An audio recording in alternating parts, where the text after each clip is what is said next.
Okay, I would like to call the regular meeting of the Windham Southeast School District, September 16th, 2020 to order at 6:03 p.m. We have a quorum present, and we have a couple of adjustments to the agenda. We will be having a report, a new committee added to our committee reports, and that's the WSESD, SESU Diversity Equity Committee. They'll be giving us a report this evening, and either possibly tonight, if not on October 7th, and if not then on November 7th, I believe, we'll be hearing from the pre-K partners, the pre-K providers around the district that are either affiliated with us or that we partner with and administer the state revenues with. So those will be additions to the committee reports. I see that Mariah Carney is here, and I will ask you when we get to committee reports, Mariah, to give us a little update and anything else you want to tell us about. So I believe without any further ado, we'll move to recognition of visitors. I don't believe, other than Mariah, we have any visitors who intend to address us that I'm aware of. Clerk's report is for the approval of minutes for September 2nd, 2020. Could I have a motion, please, to approve the minutes of September 2nd, 2020? So moved. Thank you, Thomas. Moved by Thomas Nolan, and a second, please. Seconded. I heard Liz Adams, second by Liz Adams. It's been moved and seconded to approve the minutes of September 2nd, 2020. All those in favor, please unmute and indicate by saying aye. Aye. Thank you. Any opposed? The I'll ayes have it. abstain since I wasn't here. Oh, okay. We have an abstention from Emily Murphy Core. So it's approved with one extension. Communications, I believe you've had a number of communications. They will be addressed. David? Yes. Can I get a count on that, please, since it's not I really don't want to take the time to do that, Wendy. It was approved with one abstention is adequate. We don't need a count. Well, I'm sorry. It's okay. Committee reports. The WSESU SD Diversity Equity Committee teacher leaders are here to describe the structure of their program and the work in each building. Michaela, are you I am here organizing that? Great. And are there others that are also going to speak?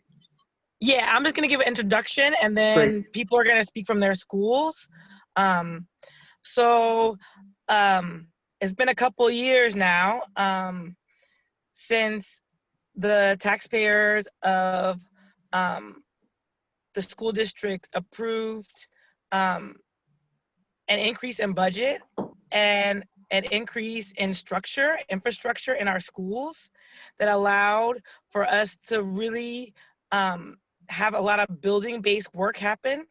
And so that resulted in myself putting out a call with the superintendent at that time for teacher leaders. And so now most of the schools have teacher leaders, and they are active in their buildings.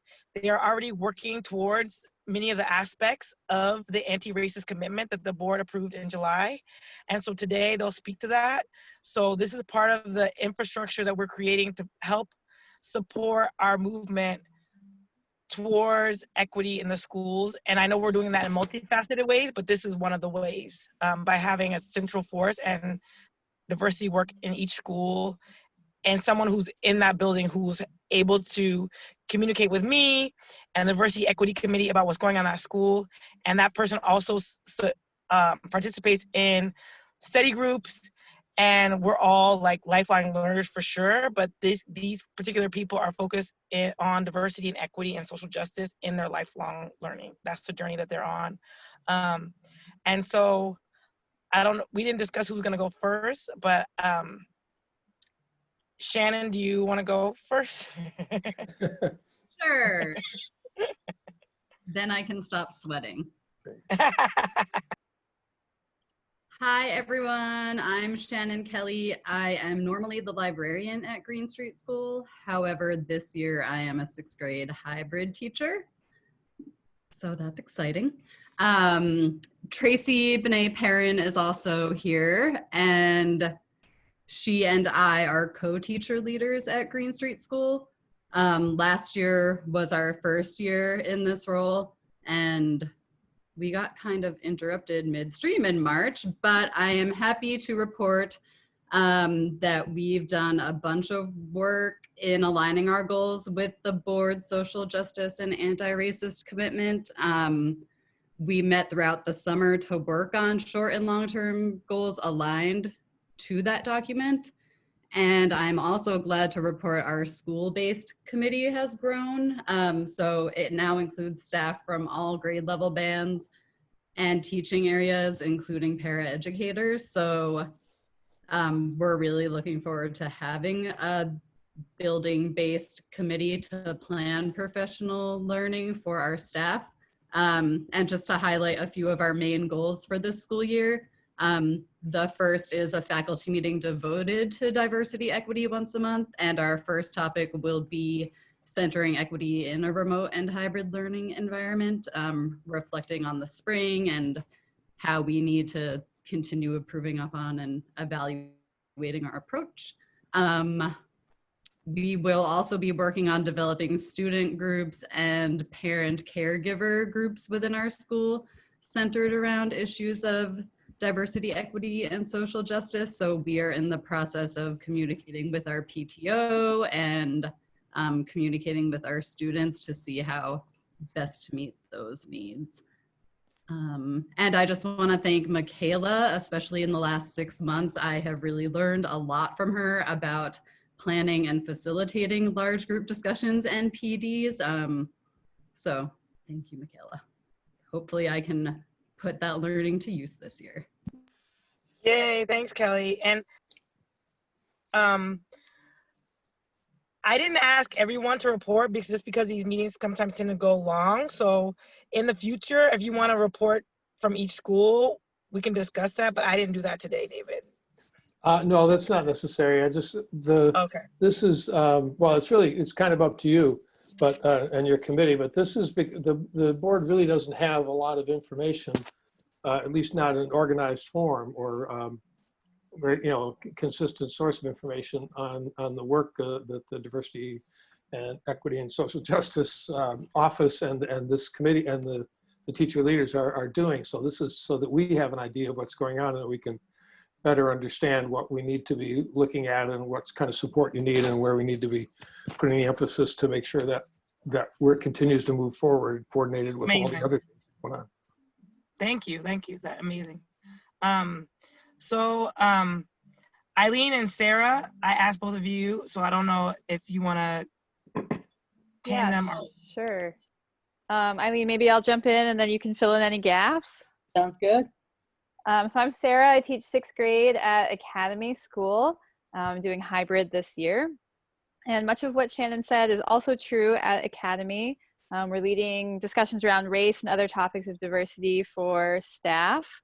We're also offering lesson plans, and we're rolling out our LGBTQ pride flag lessons currently, which is really exciting.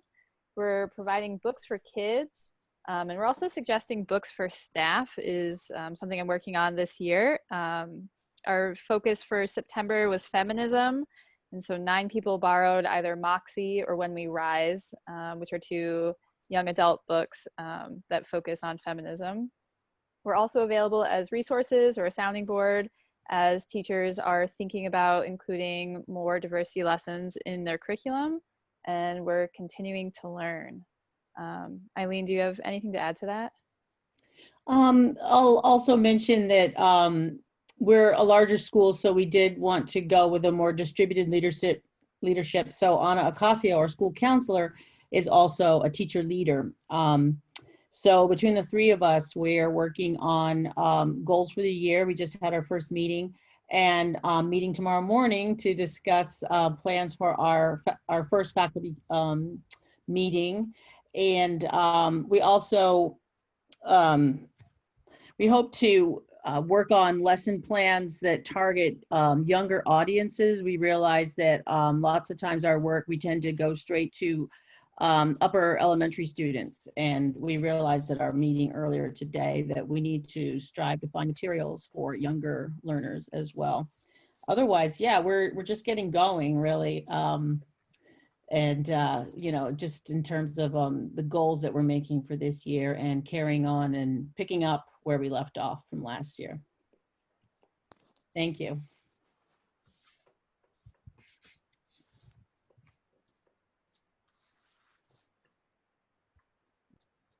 I would just like to add to that too, that Eileen really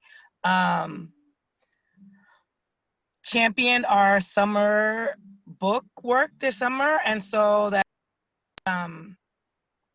and we're hoping to build in more infrastructure as kids are remote to figure out how we can support our kids in our current hybrid manifestation of school. And so for that reason, like, we're gonna meet more than once a month this month, and we're gonna see going forward, because we really are trying to build in infrastructure so we can support kids, but also so that we have support ourselves. Ellen Tumavikis. Hi, everyone.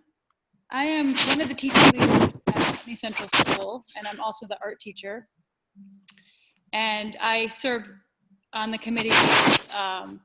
We actually have a growing number of people. We have a really robust committee now. We have a representative from pre-K, from primary, from elementary, middle school, and we also have the head of our food services on our committee, and also a para and 2 specialist teachers.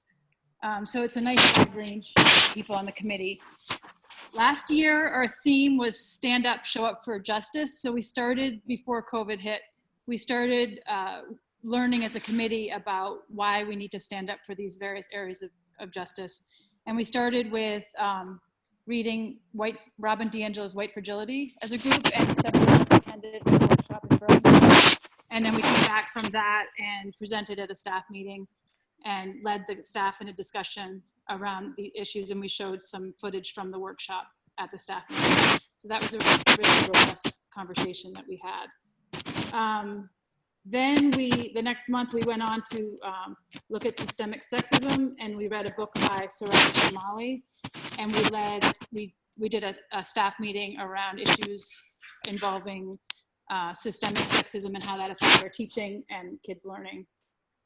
Ellen, excuse me for just a second. I think your papers are rubbing close to your microphone, and it's making quite a distraction. My dog scratching at the door. Okay, that's good. I think I'll let her in, so then she won't do that anymore. Okay, so then COVID hit and things kind of slowed down a little bit, but for the summer we did, when everything started with George Floyd and the whole resurgence of the need for teaching about racial justice, we were able to purchase books for every staff member, and we were breaking up into groups, and we're going to have a book club within the staff, and then a sharing out at a staff meeting, and then we'll continue the book swap as we go along throughout the year. We have two staff meetings planned for October. We're going to be doing our book group discussion for staff meeting. And the September staff meeting will be reviewing the district commitment around social justice and anti-racism and brainstorming about how we'll begin the implementation of that. We're also working as a committee on how to connect with our town's equity committee, which has become a very strong committee, and we want to work on how to connect with them. They're currently planning a Black Lives Matter painting on the street in front of the school. So we're trying to, we had a conversation about that today. And that's where we're at in Putney.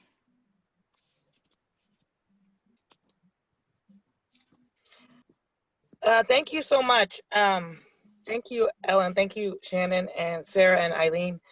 So I hope this just gives you a snapshot of all the things that are happening in the different schools. There's similar momentum in the different schools, and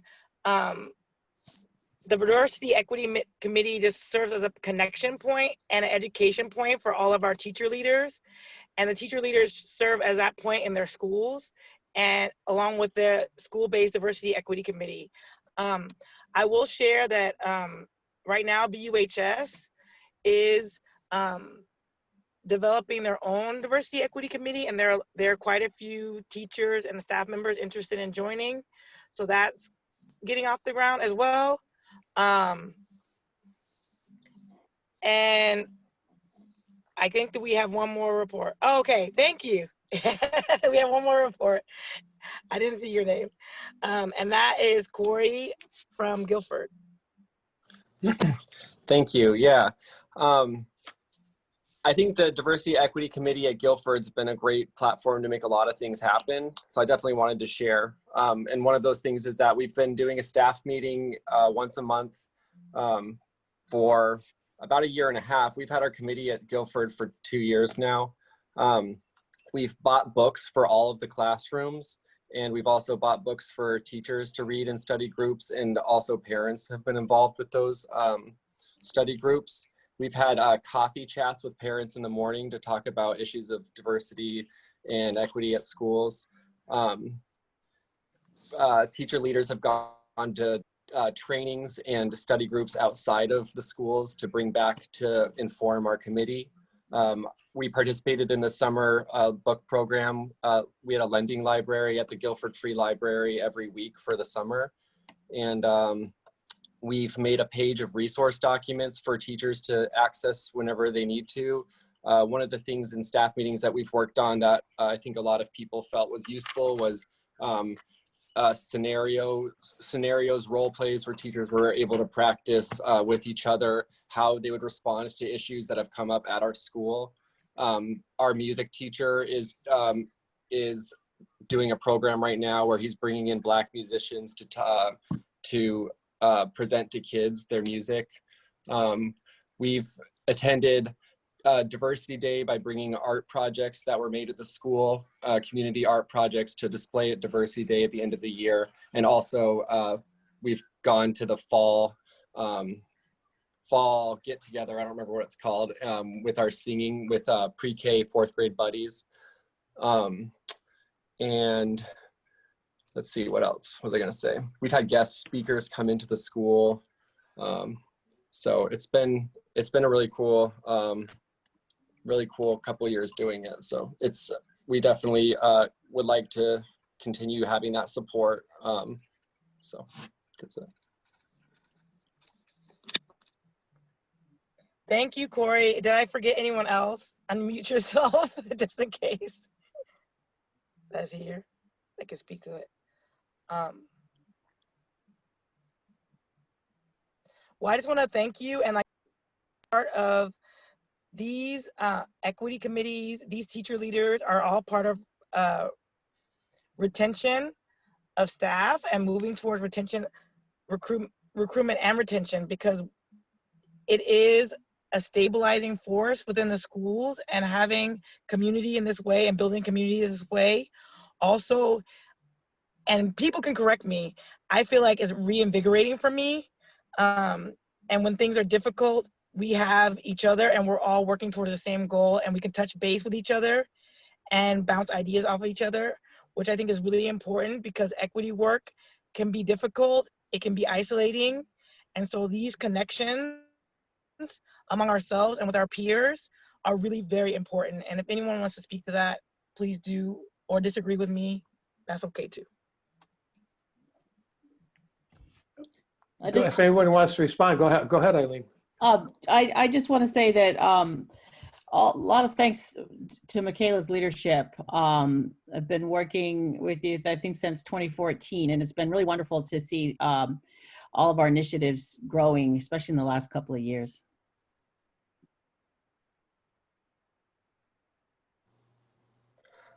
I'd like to say something about just having that group, and it's that we should expect to make mistakes when we're having these conversations among staff, and having this group is a opportunity for us to be able to make those mistakes and support each other in correcting them as we move forward. And also it's a support group when teachers are afraid to say things or bring things up that they know is wrong. This group has been able to support each other in making sure that these things happen instead of just letting them slide by when we know that that they could have negative impact if they do. So I just want to echo what both of you just said about Michaela's leadership has been so encouraging and so inspiring, especially when you get into murky waters, which is easy to get into in this area. And having the structure of the teacher leader program is really great, because I've just noticed in the past 3 years, I think we just started the teacher leader program last year, and it has a contagious effect. So I feel like the energy is really growing amongst the staff at our school, and people are really excited to be on the committee, and we're having really robust conversations, and that couldn't happen without the encouragement of Michaela and the structure of the teacher leader program. Oh, well, thank you. I want to just invite the So call Ben back and say that you'll call him in like Tara, 30 minutes. would you mute, please? So I wanted to thank you for coming. It's been well, as Michaela said, almost into the second year of the since the district voted to support the addition, to give almost adequate support to the district. And as I'm sure you all know, but everybody in the meeting may not know, the board adopted the diversity and equity committee's commitment, the 8-point commitment to anti-racism and social justice. And a big part of that was creating space and resources for teachers to do the internal work. So I wanted to, I wanted to invite the board members first, and then the public, if they have any questions or comments. Please, if you're not familiar with Zoom, at the bottom, if you click on the participants, it's down the bottom, it says raise your hand, or somewhere along on the bottom it says raise your hand, and if you click on that, I can see that you want to speak. So please do that. I see that Tim Maceo has his hand up already, so go ahead, Tim. Okay, the reports were very encouraging. There's so much to deal with in terms of racial diversity and feminism. I just wanted to mention not to forget about physically challenged students. My family knows from personal experience that physically challenged are very often left out of the discussion. We're all dealing with difference. It's very uncomfortable for people to deal with somebody outside their tribe. So that's an important population that, and it's not a zero-sum equation. When you learn to deal with difference, when you learn about yourself as a member of a tribe, then you can rise above these knee-jerk reactions and become conscious of our biases and prejudices and become better students, better teachers, better people. Thank you, Tim. Any other questions or thoughts from board members? Or any members of the public that have a question or inquiry or any thoughts on the information we just received? Well, you folks did a great job. You quieted everybody down. I did want to point out a few things. One is that I wanted to ask how many schools do or don't, whichever way you want to phrase it, have teacher leaders on staff sort of leading these efforts? Right now, the Career Center, and I know Nancy Weiss, we haven't had a chance to talk, but the Career Center doesn't have anyone at this time, and Vernon doesn't have anyone at this time. Okay, great. Thank you. The EES just contacted me because they have people interested, but those are the only 2 schools. Great, thank you. Well, I see Emily has her hand up too, so why don't you go ahead, Emily, before I say anything else. So thank you everyone for presenting out. It sounds like there's a lot of infrastructure being built and wonderful initiatives going on, and I really appreciate hearing about them. We don't always have a chance to hear from teachers and folks that are on the ground doing the work, so that's great.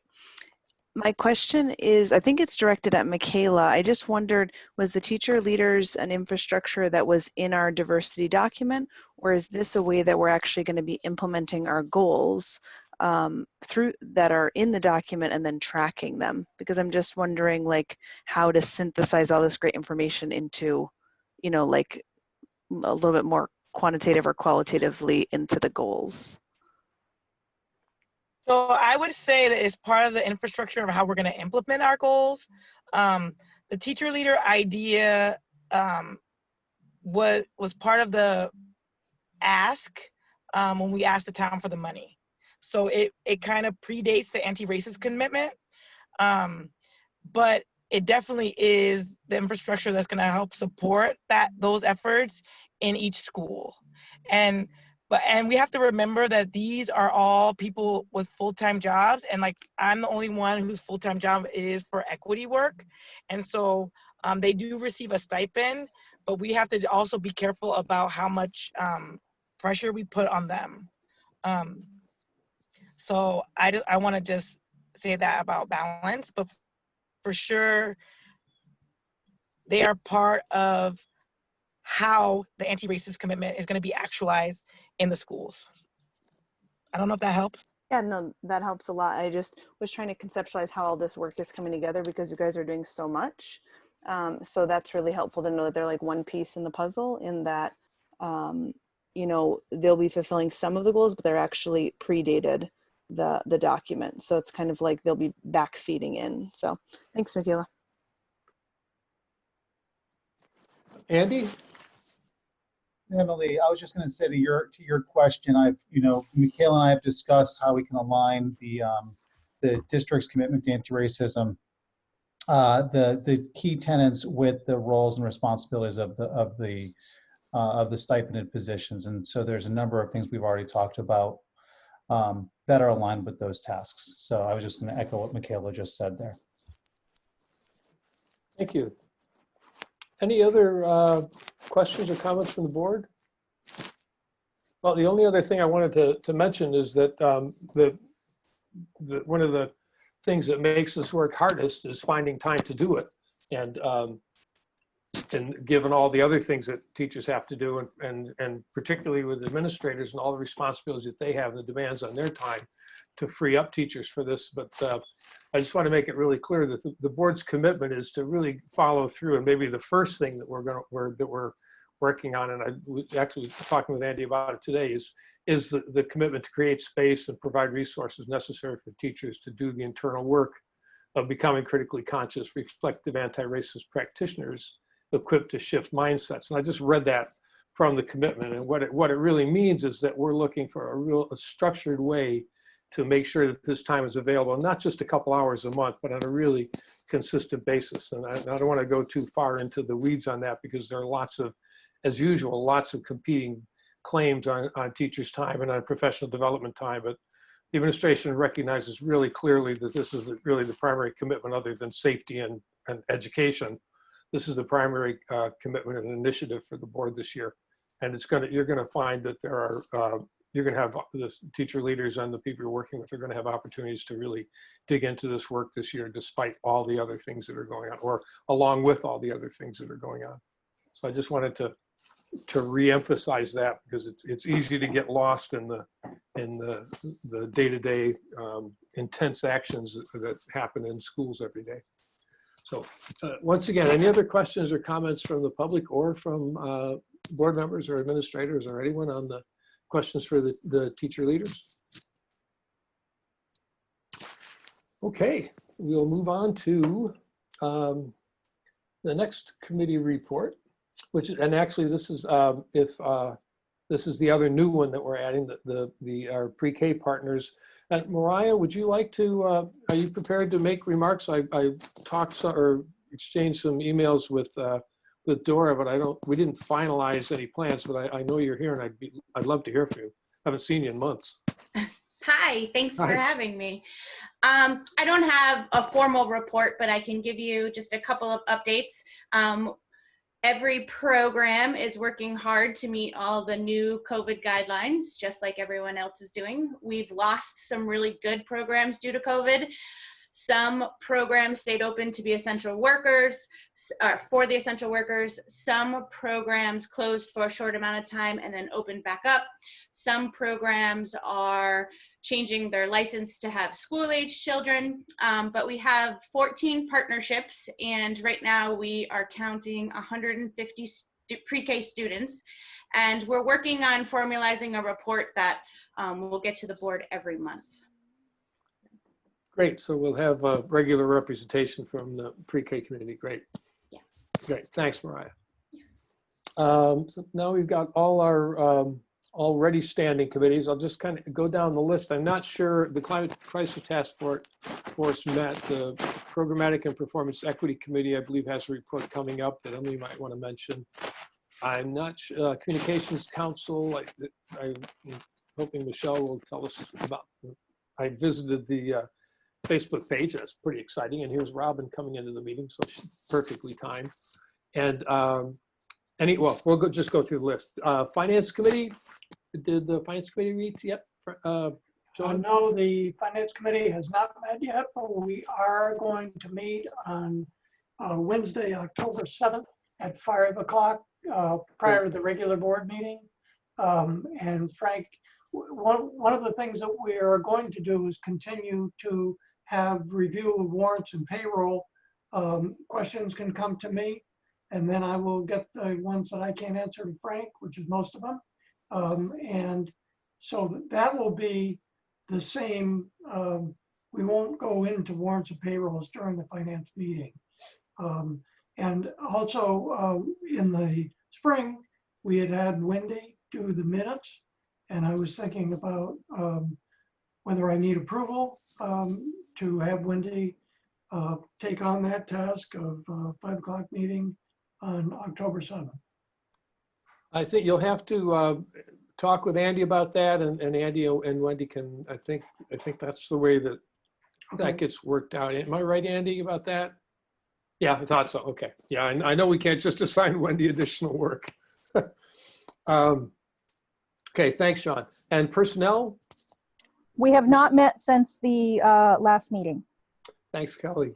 Policy and amendment, Anne, have you met? We have not met. I'm having a little trouble with my schedule.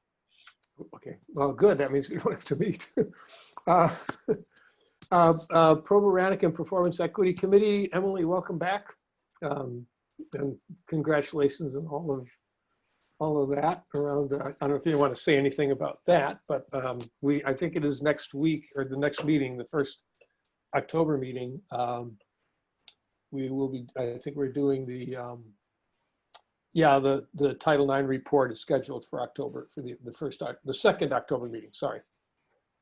Yeah, so, and we have our next 21st. meeting is on the 21st. So I'll just announce to everybody. So we had, most of you know I was pregnant, and we had a baby girl who's happy and healthy on August 21st. So I haven't been here for a meeting or two, but she's sitting with me right now and listening to her first school board meeting. So her name's Sky.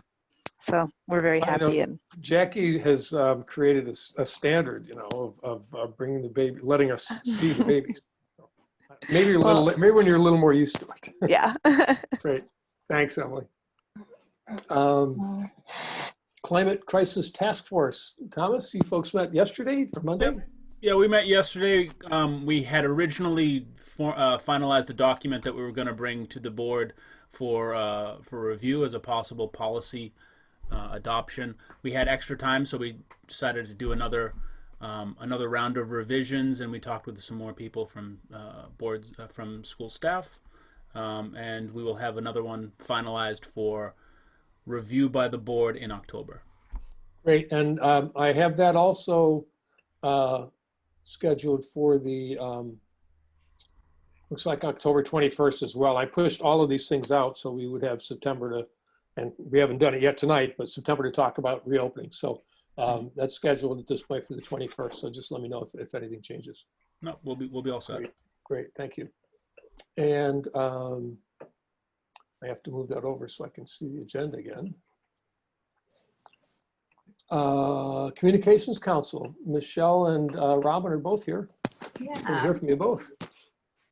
So the Communication Council met on September 4th, and it was mostly housekeeping and delegating the work and figuring out what we need to do to take the steps forward to start an email list, a sign-up list, and things like that. The Facebook page that we started is live, so please, everyone should go check it out and like it. The more activity, the more it's seen.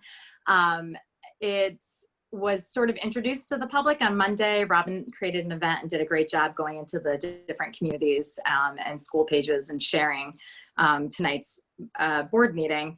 And so we already have, in just that like 36 hours, over 100 people that have followed the page. And that means they want to be notified when we share something and post something. So that's it. That's great.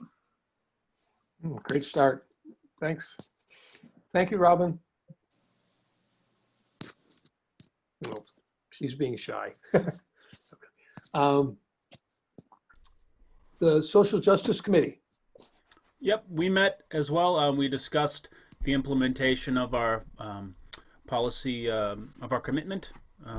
And one thing we have particularly is to bring to the board to discuss adopting 4 questions to ask with all hiring to either highlight or to hopefully get to the bottom of finding a way to make the workforce more diverse. And I don't know if we're going to bring that up now or if we're going to bring it up later. I'm not sure what I think now would make the most sense as part of your committee report, and we certainly can do motions. Yeah. Motions are in order pretty much at any time. I don't have them written up so I can share them. I have them. Okay, let me share you. I can read them. My desktop is not ready. Oh, okay. I'll read them. Okay. So read them slowly, and actually, Wendy, we'll send them to you so you we'll don't send have them to you afterwards. write really fast.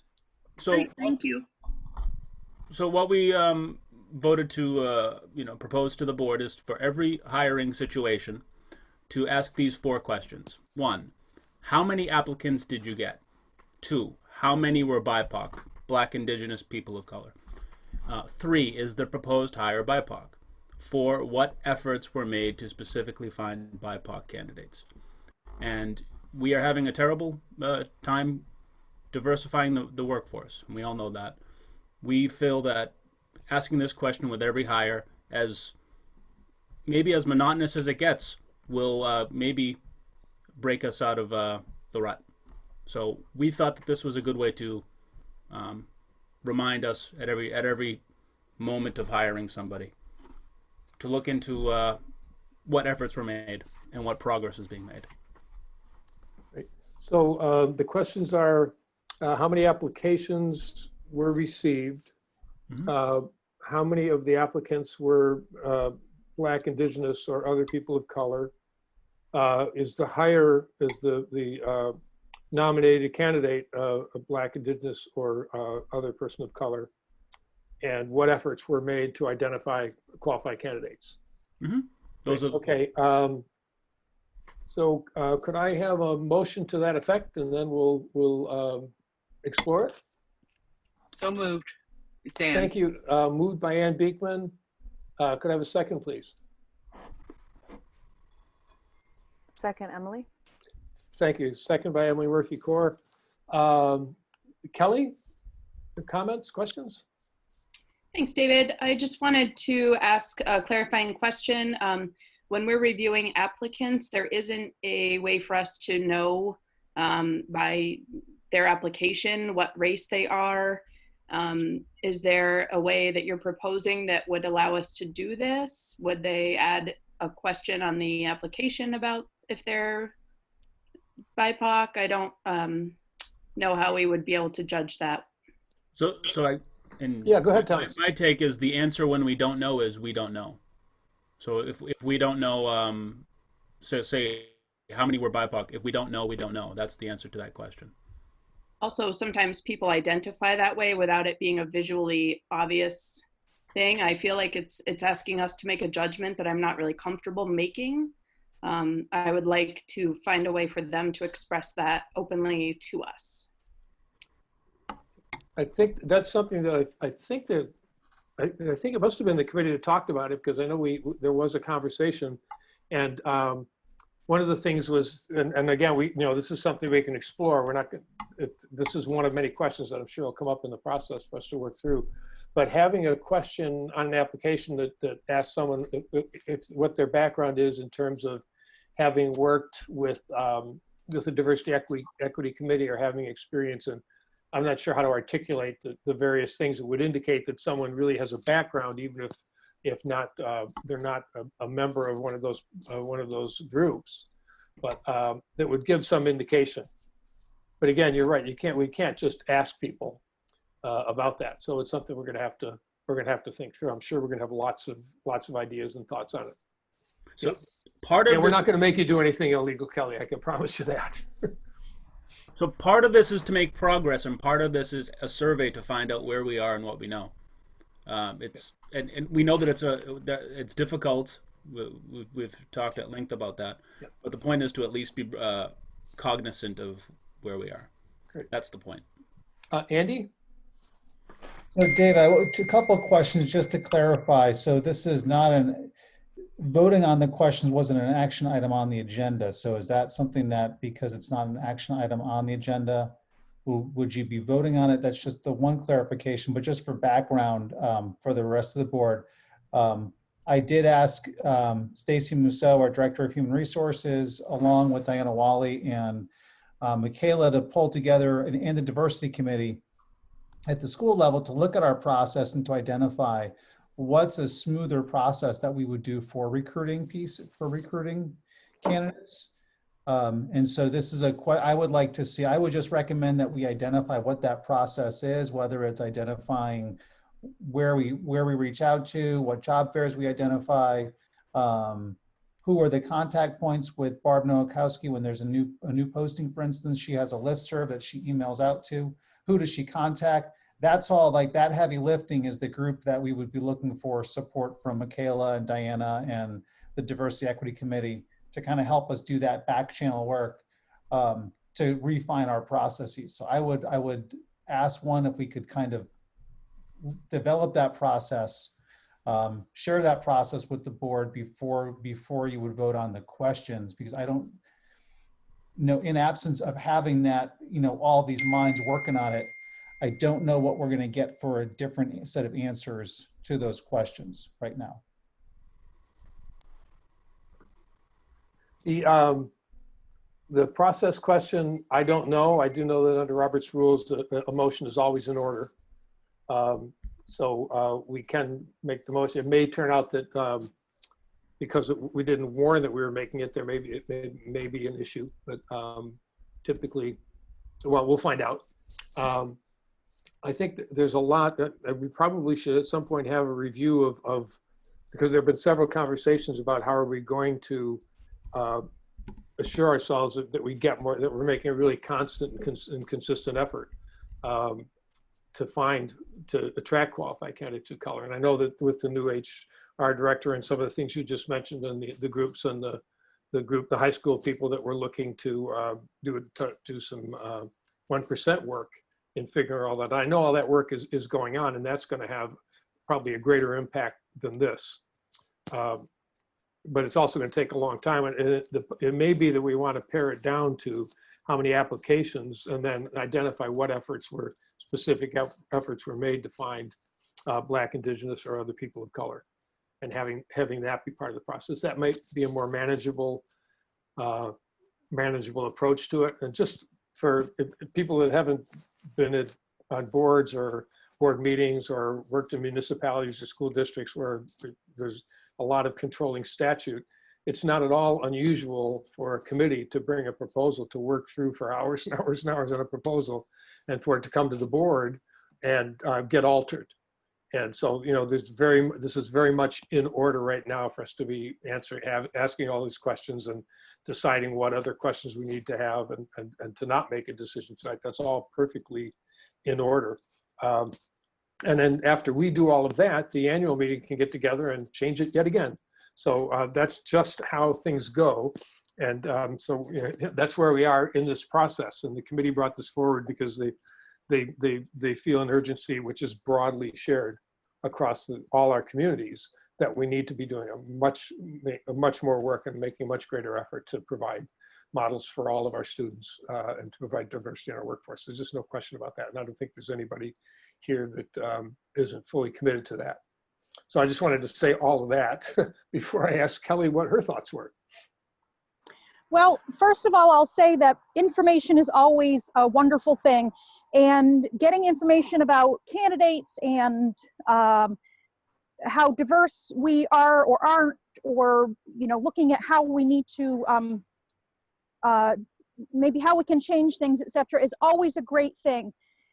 My concern would be we may have the best of intentions, but my concern is when we're talking about questions being put to applicants, candidates, however you want to put it, and whatever level they are in the process, my concern is liability. And I think that before there's any official, these are the questions that should be presented to them, or this should be part of your interview or whatnot, I think that there should be some questions of an attorney to just clarify that we would be covered, you know, legally, that and again, we may have the best of intentions, but just we're talking about human resources, we're talking about interviews, we're talking about, you know, things like that. So that would be my request, or my thought would be that we probably need to have some legal advice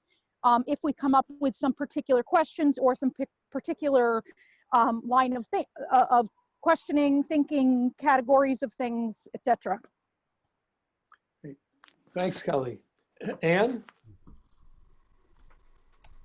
I realize this is somewhat anecdotal, but 18, 19 years ago, I applied for a job at UMass Amherst, and they quite literally sent me a letter asking me to identify my gender and race for federal purposes.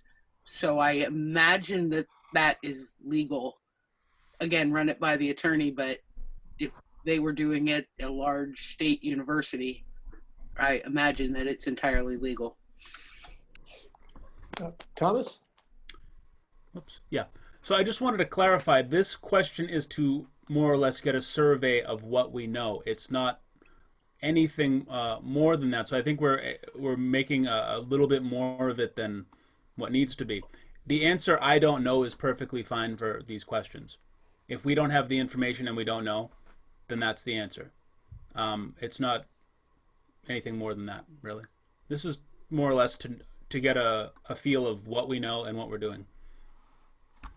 But I personally agree with all the legal concerns. Tim?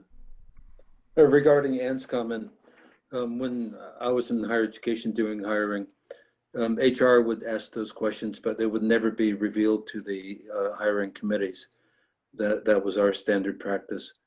Regarding the kinds of questions to ask candidates, I believe it's always appropriate to ask all candidates the same questions, such as how would you incorporate diversity into your curriculum, things like that. As long as you ask everybody, you can't get in trouble. Thanks, Tim. Any other comments or questions from the board?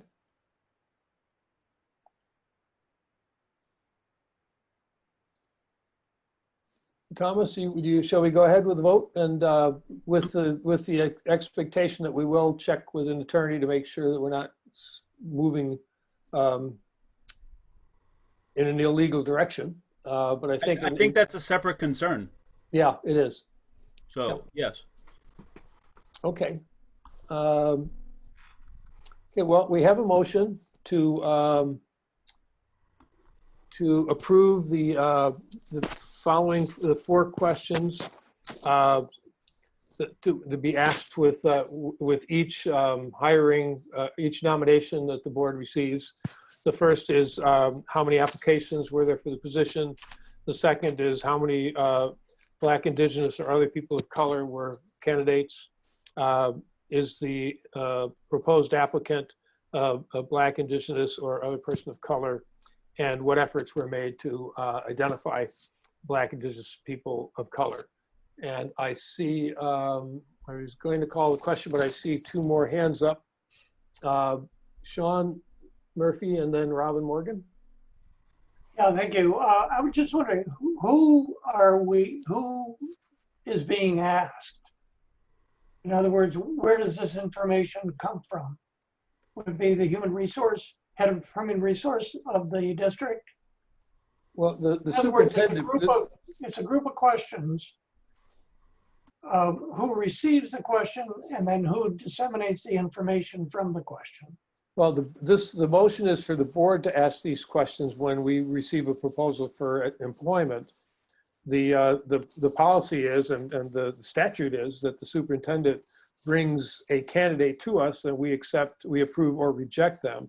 So we would be asking those questions of the superintendent, and he would be bringing the information from the people that did the human resources and the principals and the people that do the actual interviewing and hiring, or exploring and recommending candidates. So that would be that's the who of it. It'll be us and the superintendent. Robin?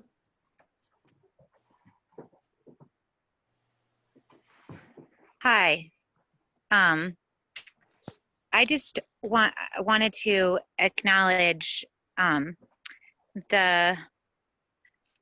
sorry, doing this on my phone. I hope I'm coming through all right. The question that Kelly asked was a really good one, because I think the intention of this seems to be to have accountability and measurability of the intentions of the board to diversify the hiring. But if there isn't a way created for principals or administrators to know the answers, then just having to answer "I don't know" every single time seems like it's just giving lip service to this idea rather than something measurable. So I wonder if you might want to reconsider that question, or at least make it something more like,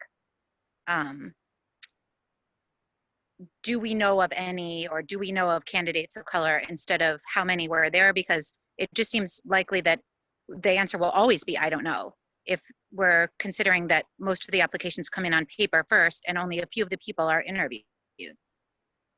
And I also just want to echo what Andy said about the fact that the bulk of this work needs to be on the getting the recruitment side of this going, and that I think that's where the board's energy should really focus on, researching and finding out ways to attract a more diverse spread of candidates.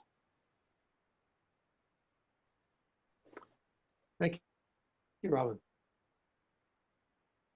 Yeah, the same thought. Board gets the answers to these questions when a candidate is presented for approval. It's too late. So we need to be assured that when the recruiting process starts, that these measures are in place. It's about timing.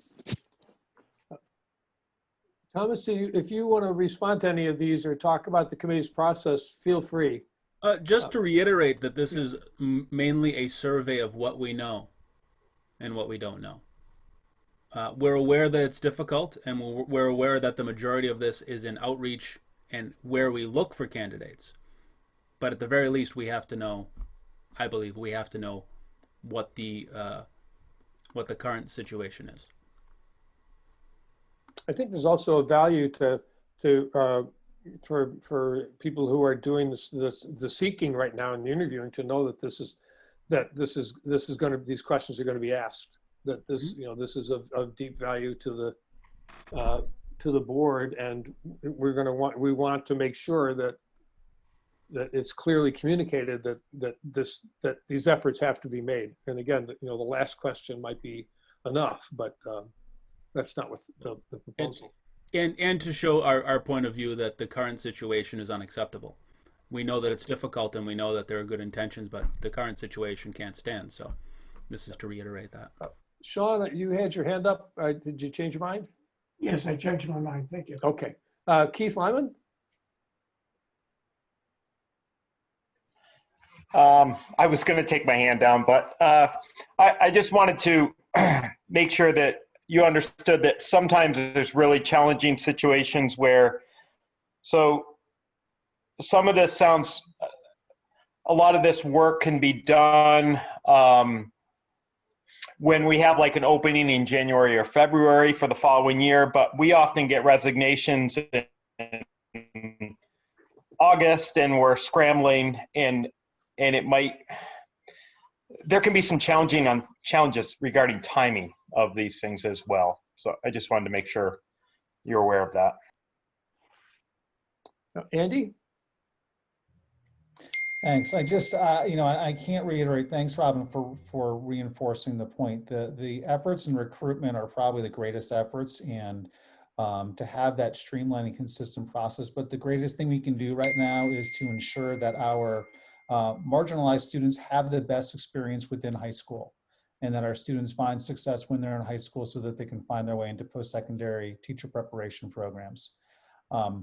We know that over time, statistically, we've seen a diversification in the teacher pool and the teacher candidate pool. However, that diversification has not necessarily happened in the Northeast, which complicates things. We also know that the number of of Black teachers in the population has decreased from about 7% to 6% in the last 20 years, whereas the number of Hispanic teachers or teachers that identify as Hispanic has grown from about 2% to, I want to say 6% when I saw that last. So there's been some shift and some movement, but I want to make, this is a heavy lift. And I shared with the Diversity Equity Committee that this is a heavy lift, which is why we need their involvement in working on the process.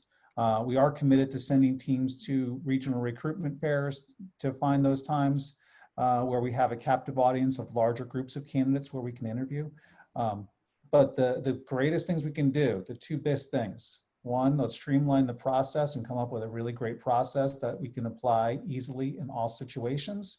That doesn't stop us from the regular work of running a school district and meeting the needs of our students. And two, more importantly, we need to make sure that our most marginalized students of any background are finding success within school, that we create communities of caring cultures so that those students are able to graduate and enter into post-secondary programs, hopefully with great experiences around teachers so that they want to become teachers themselves. Thank you. Emily, did you want to speak?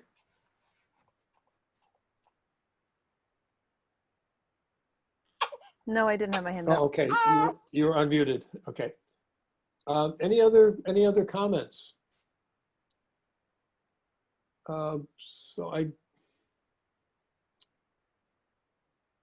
Hearing none, we have a motion that's been moved and seconded. So unless there's a motion to table it or something else, I will call for the vote. Would you like me to read it again? It's been a couple of times. Yes.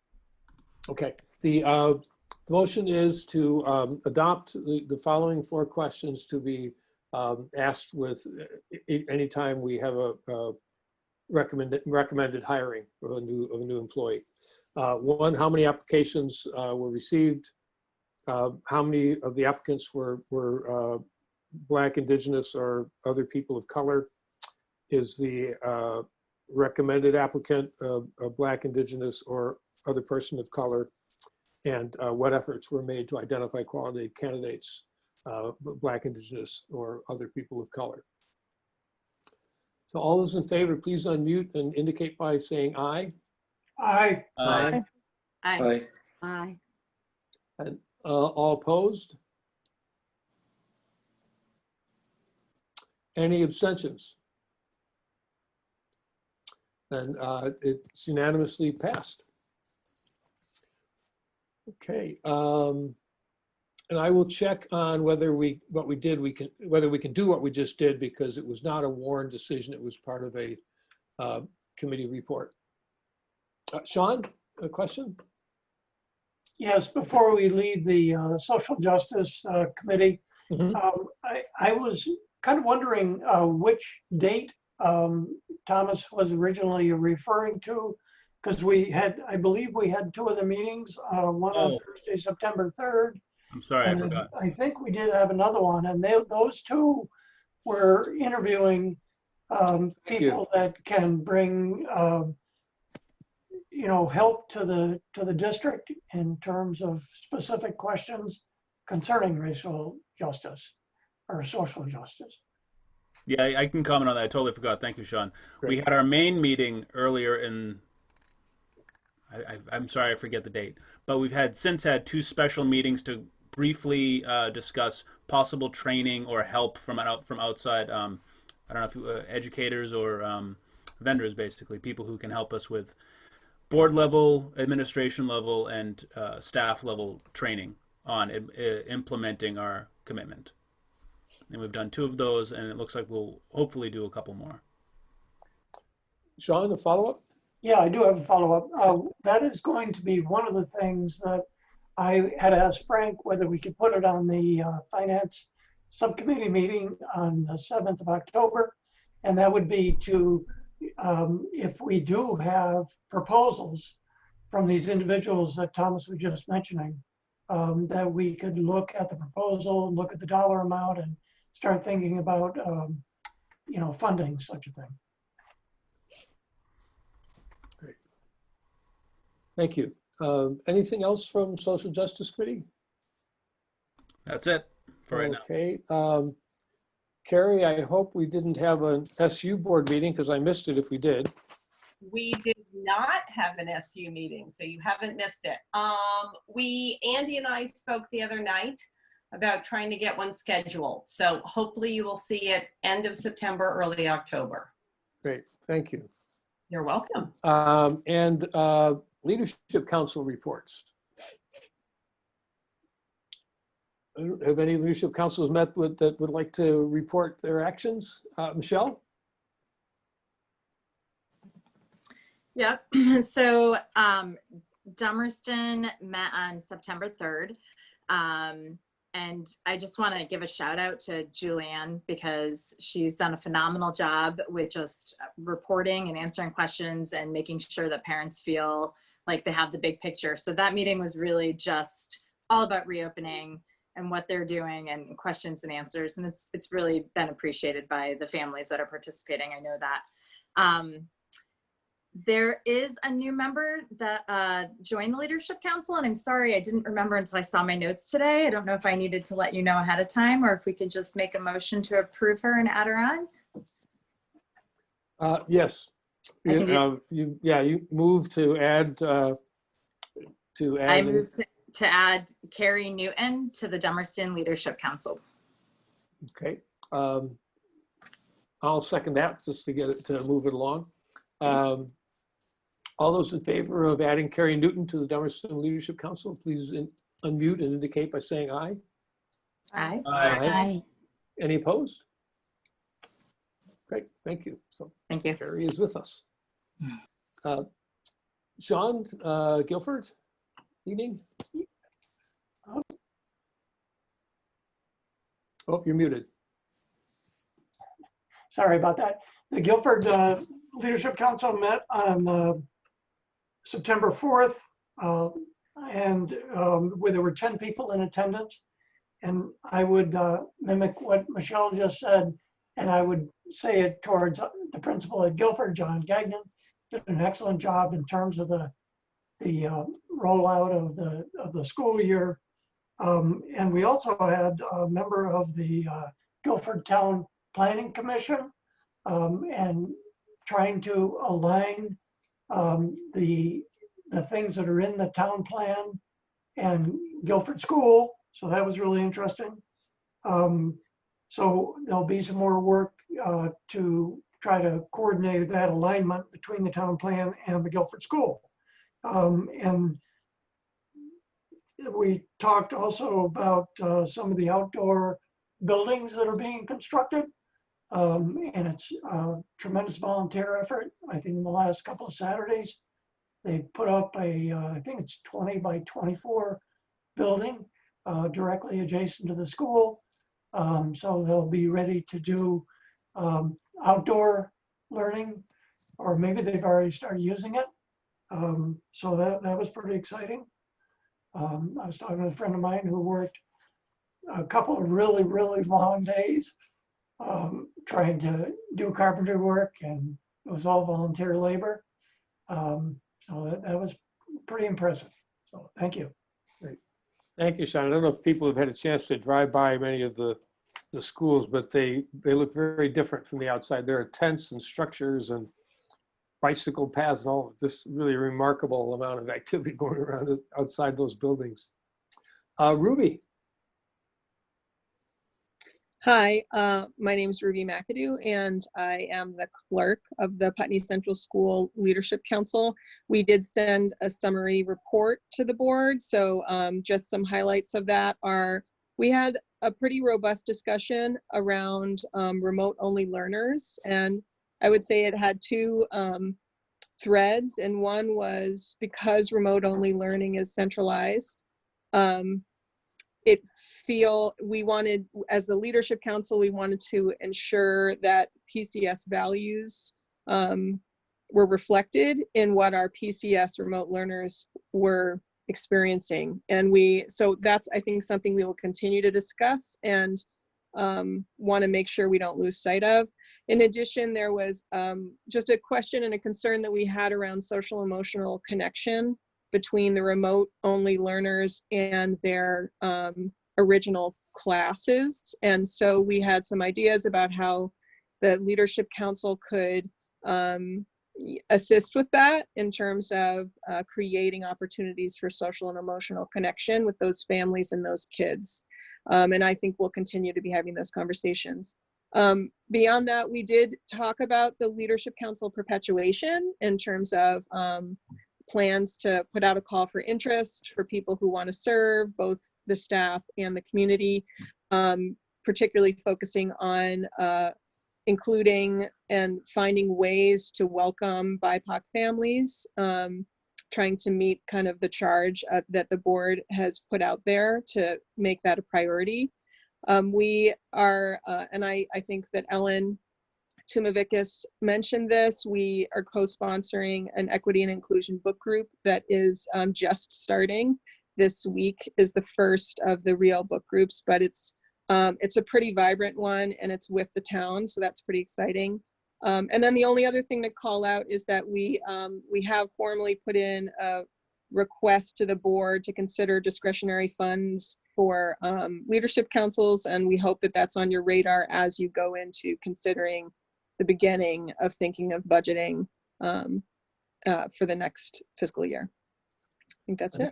Yeah, Ruby, that our next meeting, October 7th, one of the items on the agenda is to completely review the leadership council policy so that everyone is clear about the what it's for, how it should be structured, how the members where the members should be coming from, how they should be chosen, things like that, and to discuss the $2 per student fund. So that, that's at the next meeting that's coming up. I also, when you mentioned the study group with the town, it reminded me of I think it was Corey's description of the work that the teacher leaders are doing in Guilford, and then Sean's description of the work around the building that people were, and the volunteer work. And it's kind of, we have a lot of chunks of, or a lot of parts of this organization or this district community that is deeply engaged with the community. It's really impressive. And I don't know, I know it's been going on for a long time because people have been volunteering for a long time, but I'm really glad that we're finding ways to get that information out for people to share it with each other. So thanks. That's really a really fascinating process. Jackie. Hi. So Green Street met 2 days ago on Monday, And Shannon Kelly gave us an excellent presentation about all the work of their diversity and equity committee, and it included their completed 90-day action plan, which was pretty robust and evident of a lot of work put into it over the summer, and I was really happy to see that. And then we talked about continuing the work of getting parent involvement from parents of students of color on the PTO and things of that nature. So it was a really, really positive conversation there. And then we talked a bit about what it's been like opening up school again. And we got to hear from teachers that are doing the hybrid option and teachers that are also fully remote and how that's going. And again, it seems like so far they're off to a really positive start. It was a very emotional meeting. A lot of people were very thrilled to see their students again. And it was, yeah, it was nice to see the Green Street community getting back together. And we did identify a need. Green Street is in need of a person to coordinate their healthy snack and fresh fruit and vegetable program.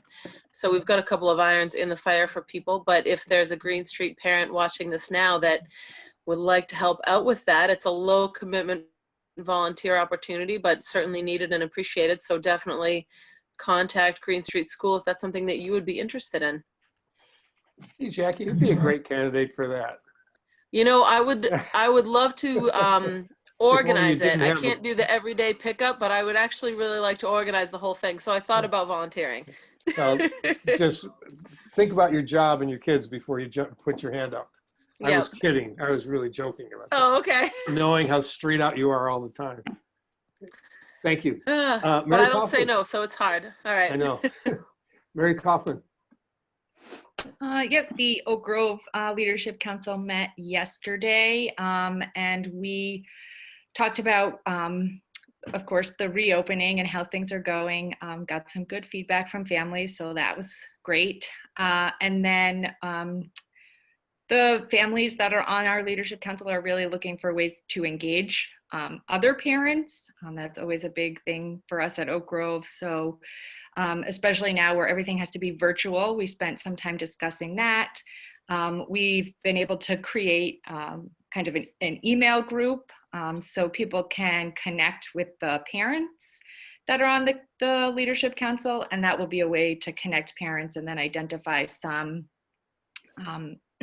hopefully some virtual meet and greets and things that we can do, and then thinking about how we can offer some opportunities at school once we feel like things are underway, even if it's outside meeting, but we're not quite there yet.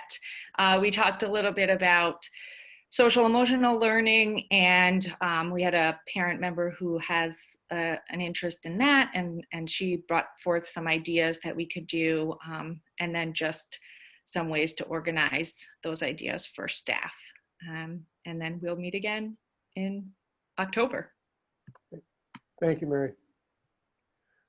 Any other Leadership Council reports?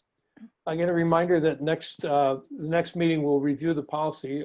If I don't forget, I'll send it out to everybody, but it's on the website for anyone who wants to review it.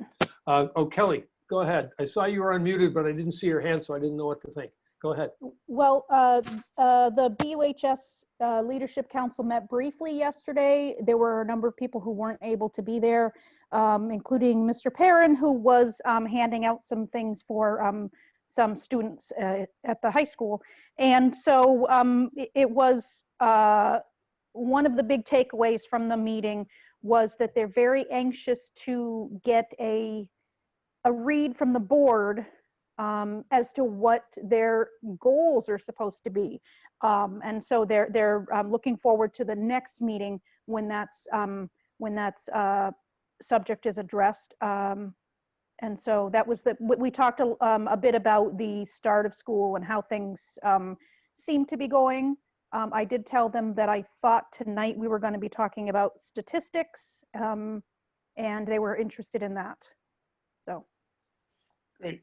Thanks, Kelly. That just reminds me that for all of the administrators and the board members and parent or teacher leadership council members here, please come, attend next week. It's going to be it's going to be one of the first things we do on the agenda to review that policy. And I really want to have as much experience, as much information from the people who've been doing it as possible, so that we can, and I want, them, everyone to be participating in what goals they think should be, because although it's really clearly defined in a lot of ways, it's also really broadly available to people to shape into what they want. And that's really what I'm hoping that conversation will be, is how are we going to grow these things? We've got them in place now.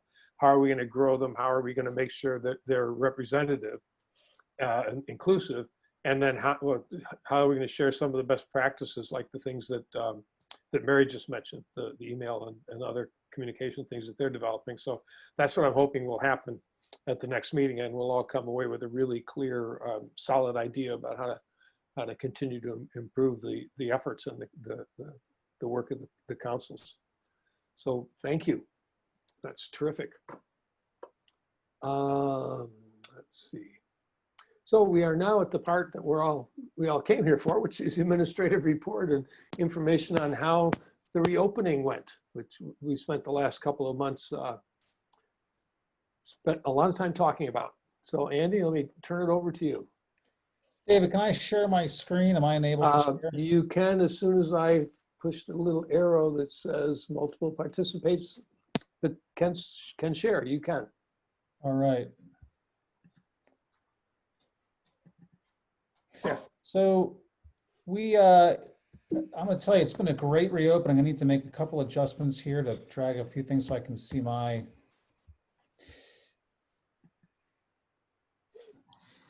I'm having technical issues now myself. So wrong button there. There we go. So we'll talk a little bit tonight about status of our reopening, some of the professional development and support structures that we've put into place, some information around enrollment, talk a little bit about attendance processes, busing, internet access, some of our next steps and challenges that we're seeing with things. So I'll try to be, I know Frank has some important information to share as well. So thus far, I would say that it's been an incredibly successful start. I spent time in the first week visiting all the schools. Guilford was the last school I was able to get to visit this week. I had missed them the first couple days.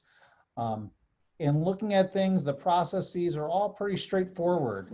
This certainly was an opportunity for a lot of confusion and for some things that may have gotten in the way of kind of smooth sailing, but things are really predictable and routine for kids and for adults. There are clear directions for travel when needed.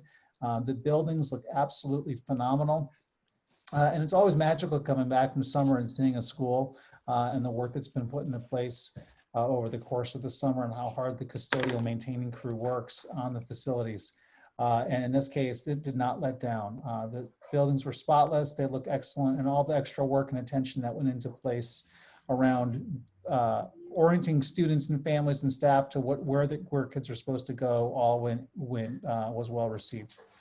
So we're continuing forums with remote families, for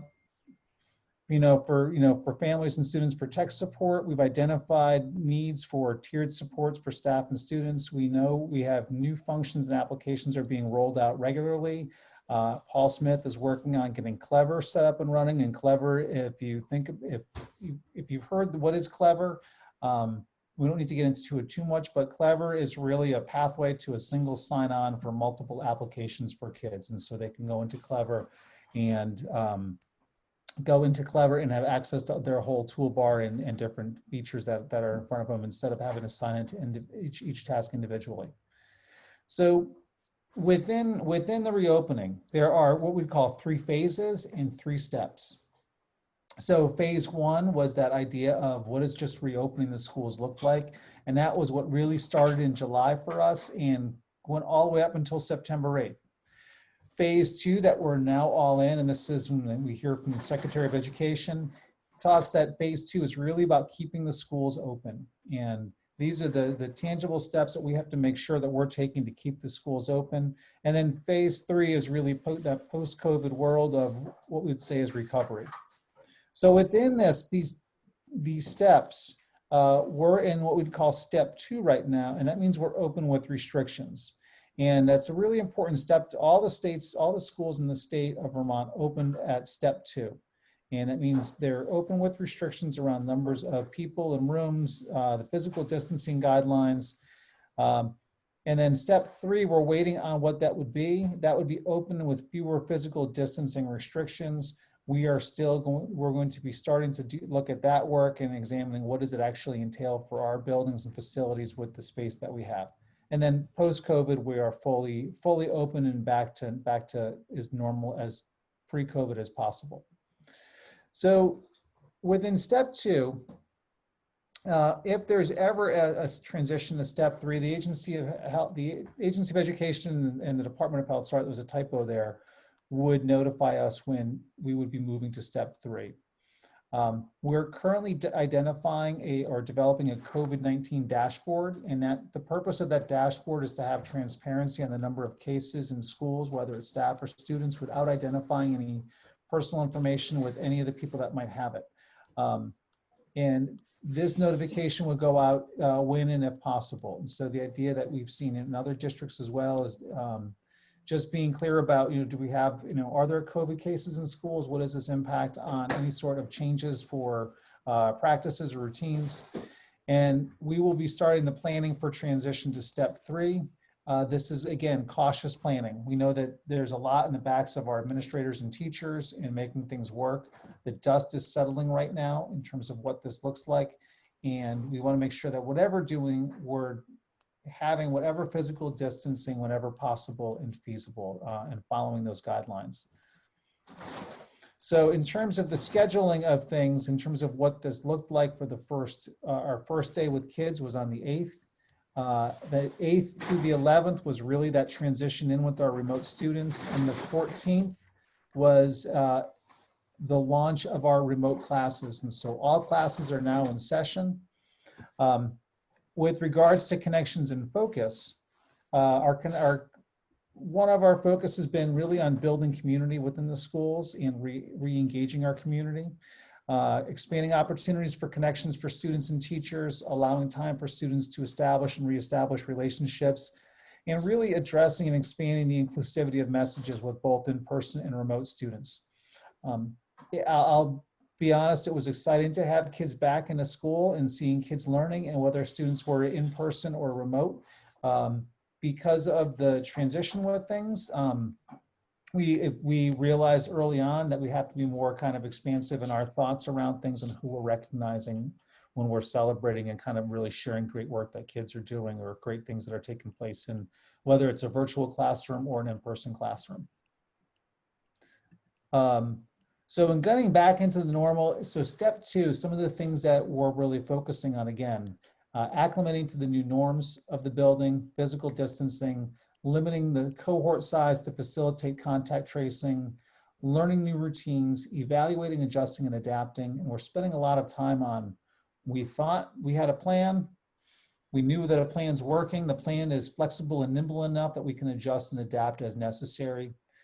Starting the planning for transition to step 3 and focusing on those school community connections and developing a framework for maintaining connections, and whether that's within the community or even looking at those connections that are being made across schools, that are those relationships that are developing and growing between the multi-town schools. Step 3, again, if we get to that point, it'll be determined by the Agency of Ed and the Department of Health. By that point, the building will be building upon practiced and known routines. And so I think the worry from the Agency of Education and the Department of Health and just jumping into step 3 with less routines and with less restrictions rather, is those routines wouldn't be known. So making sure that we have a sense of what are those routines, they're practiced, they're rehearsed, going to a building on like day 3 or 4, the students are already falling into those kind of predictable patterns.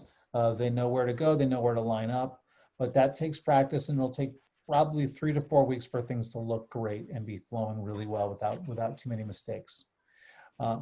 Step 3 also means larger cohorts and smaller physical distancing. This is an impact on our smaller school sizes, and we want to make sure that we're clear with those spaces. In the schools with smaller physical space per classroom, this may mean that we have to split things up again a little differently to accommodate those 3 to 6 feet of contact. Mixed groups also means challenges to contact tracing. So contact tracing would be what happens if a student or someone in the building was identified with having a positive COVID case, and the Department of Health would be contacting families with people that they had close contact with. And so having those larger groups together and being at step 3 just means we need to be really clear about those practices and knowing where kids are and adults are at all times. We're continuing to evaluate the capacity for more days of in-person instruction, and we are assessing our ability to provide in-person supports that otherwise are provided remotely. And so we're looking at these items and determining what this would be like. So we started off, we had 7 days before kids got here. That was created by adjusting the calendar and making some modifications to what the existing calendar was. We're still waiting on hearing from the legislature if they're going to give us any relief on the number of student days. If there is relief to that, we'll put those professional development days at the end of the year. But we had 2 district days. We had workshops that were run through our curriculum and assessment, our curriculum instruction team and the coaches that focused on grades K through 8. And the high school had its own set of professional development.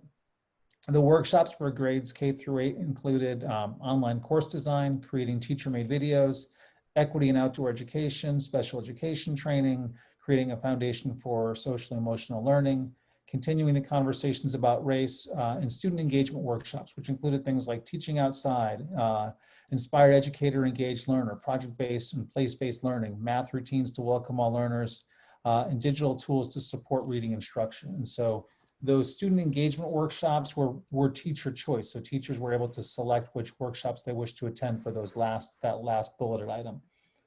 So what did we learn when we kind of pull back and look at the teacher evaluations from those? And we had 128 responses, I believe, from those workshops. We know that our tech has got to get better. That we have to examine what is the support that we're doing to encourage teachers to use instructional technology effectively. How are we wrapping those supports around teachers? How are we creating opportunities for teachers to take risks with new technology beyond the hardware work and the networking and the purchasing and acquisition work that Gary does such a great job with? Our next step is like, how can we do more push in, direct, elbow to elbow, virtual elbow to elbow support with teachers to get things done on a broader level. Getting back into gear is another thing. So we realized it was probably 6 months, in the time that teachers were focusing on some of this real intense learning to think about kids since they'd been in the building. So in getting back into gear after especially a long summer where teachers were catching their breath from the spring, the morning sessions were really better received than the afternoon sessions. And so that kind of tells us, along with the next bullet point of looking at some of those shorter blocks of time and balancing Zoom meetings throughout the week to help enhance teacher learning with acquisition of new skills. And as I said, teacher choice really is a best practice in professional development. And so helping us make sure that we're focusing on encouraging what's the range of choice that we're providing for these opportunities to learn and grow. So Wednesday, as David's mentioned earlier, that's a day that we're trying to build a culture around, using this time for professional learning and growth opportunities for all our faculty. It was originally designated as a remote day for all students, and we thought about designing it for a midweek cleaning day. But really the more important thing is to develop a culture around collaboration and professional development on those days. And so work in the course of Wednesdays, student work, there's a lot of asynchronous work. There may be some direct work, but there's a lot of asynchronous, kind of that off kind of recorded lessons or different types of interactions that kids may have with technology on those days. But the work that teachers are doing is that they're working at their grade levels, they're working across the district. There's support for both in-person and remote instruction teachers. Programming is being developed with Michaela and the Diversity Equity Committee around creating space for the district's anti-racism efforts. And there's also time for staff meetings. And a staff survey is being distributed to assess further needs for support that people would want to see there. So our enrollment statistics, and The remote numbers remain slightly above 26% for the district. This is kind of similar to what we're seeing trends nationally. The remote numbers are higher in some of our smaller schools, but lower in other schools. And so the sample sizes, individual schools really isn't statistically significant enough to kind of pull this, to make adequate comparisons from school to school. But we know that the numbers across the district is, a little over 25%. We did not see, unlike some of the other communities that worried about what's happening with enrollments, we didn't see a significant jump in enrollments within the total numbers of the district. And the decrease in enrollment, right now we were worried about what's enrollment going to look like. Is this going to have an impact on our average daily membership? We have not seen that a significant decrease in enrollment as well. It's kind of really consistent with historical trends and projections. So when we look at what things look like, the blue is last year's enrollment at this time, and the orange is this year's. And so the big numbers, the high school, that's where we probably saw, a little bit of a drop off there at that campus. And I'll show you those numbers in the table as well. Oops, we go back. So Academy, again, 1% drop. Oak Grove, 2% drop. Green Street, a 7% drop. Dummerston, a 1%. Look at Guilford with a 13% increase, going from 101 to 114 kids. And this is without kindergarten, without pre-K. This is just K through 12 or K6, depending upon the composition of the building. We're a little above where we thought we would be in terms of budgeting numbers. I think we budgeted at 2250, so we're looking in good shape right now enrollment wise. And there are some conversations in the legislature around relief to ADM concerns that districts across the state have been seeing, since there's been a bit of a spike in requests for home study. So we've talked as a leadership group around the importance of daily contact and attendance. And so we wanted to make sure that, attendance is a statutory feature that we have to make sure that we're following and putting into place, that we have daily contact in some way, shape, or form, and whether that's a Zoom call or students interacting with work, there's some sort of a daily contact. We do have a kind of what we call a 24-hour look back period.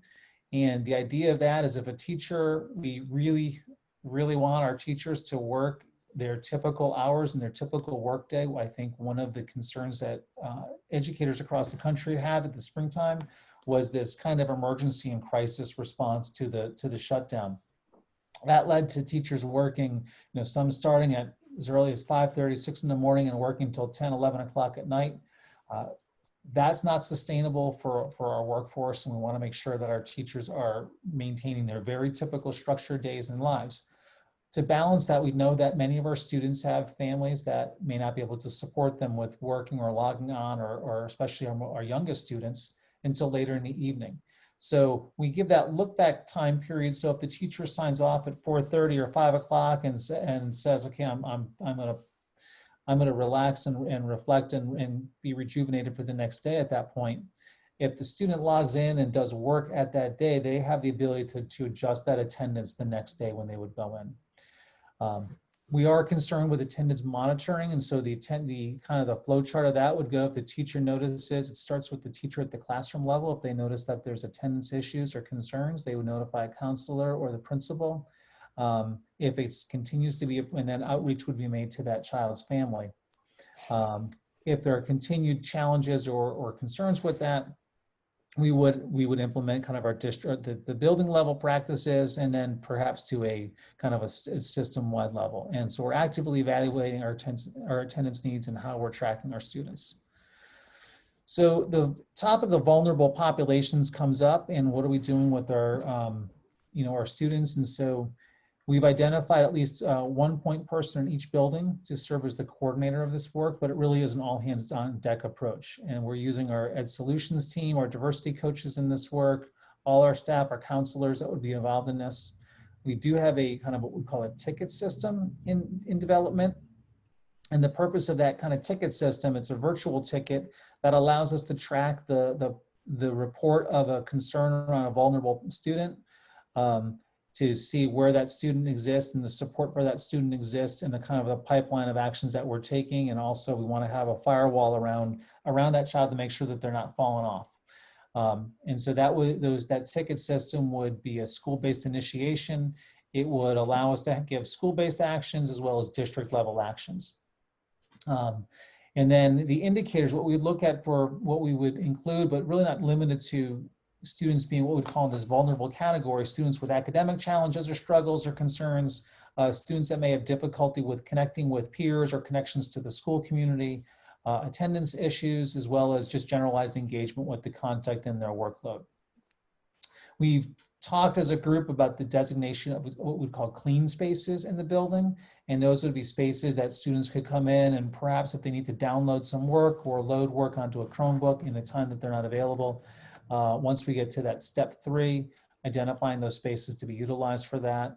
And our schools are also developing a list of tiered students and needs. I know the high school is, has a kind of a fairly broad list of students that they're worried about, and as well as a kind of a tracking mechanism to identify what are they doing, how are we addressing those issues and concerns with students as they pop up.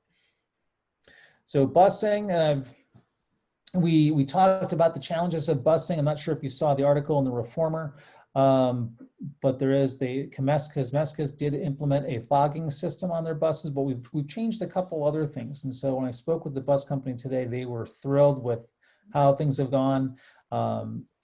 Mo Hart from Green Street was on the call briefly when I got onto it, and kind of echoing the same thoughts is that busing has really been incredibly successful. We started this year, one of the changes that came out of COVID was the use of a sign-up system. And really the purpose of that sign-up system was so that parents could indicate their need for a bus. And what that's done is that's allowed the bus company to be more effective in their planning and routing of buses. And that's probably a practice that will continue on going forward. It doesn't prevent people from being able to get a seat on the bus if they're eligible in that transportation zone. But it does allow the bus company to be a little more effective in the use of resources that they have there and a little more efficient in that work. So generally there are 8 seats available per bus that are open right now, with the exception of one smaller bus that has 2 seats left. And so that's actually really good. So as we think about ramping up and bringing students back to school more frequently, the transportation should be able to accommodate that with some slight changes. There are still 2 buses and drivers that are on standby with that shift to increasing the number of student days. A question came up about the drivers wearing masks. If the drivers do not have kids on the bus, their masks may be off, but they do wear masks at all times when they're interacting with students and when there are kids on the bus. And any sort of changes, and this came up where we had the sign up going on throughout the summer. There were some families that may not have heard the message or seen the message. Changes or additions to the bus sign-up roster cannot be instantaneous. And that's because some of that information has to go to the bus company, and they may have to do some rerouting to make sure that we still have that, that physical distancing between people. And the fogging system that they reported on in the Reformer, that'll be, it's about 2 weeks out from full implementation, but that fogging system, once it's installed, will allow the buses to be cleaned on a daily basis quickly and efficiently a couple times per day.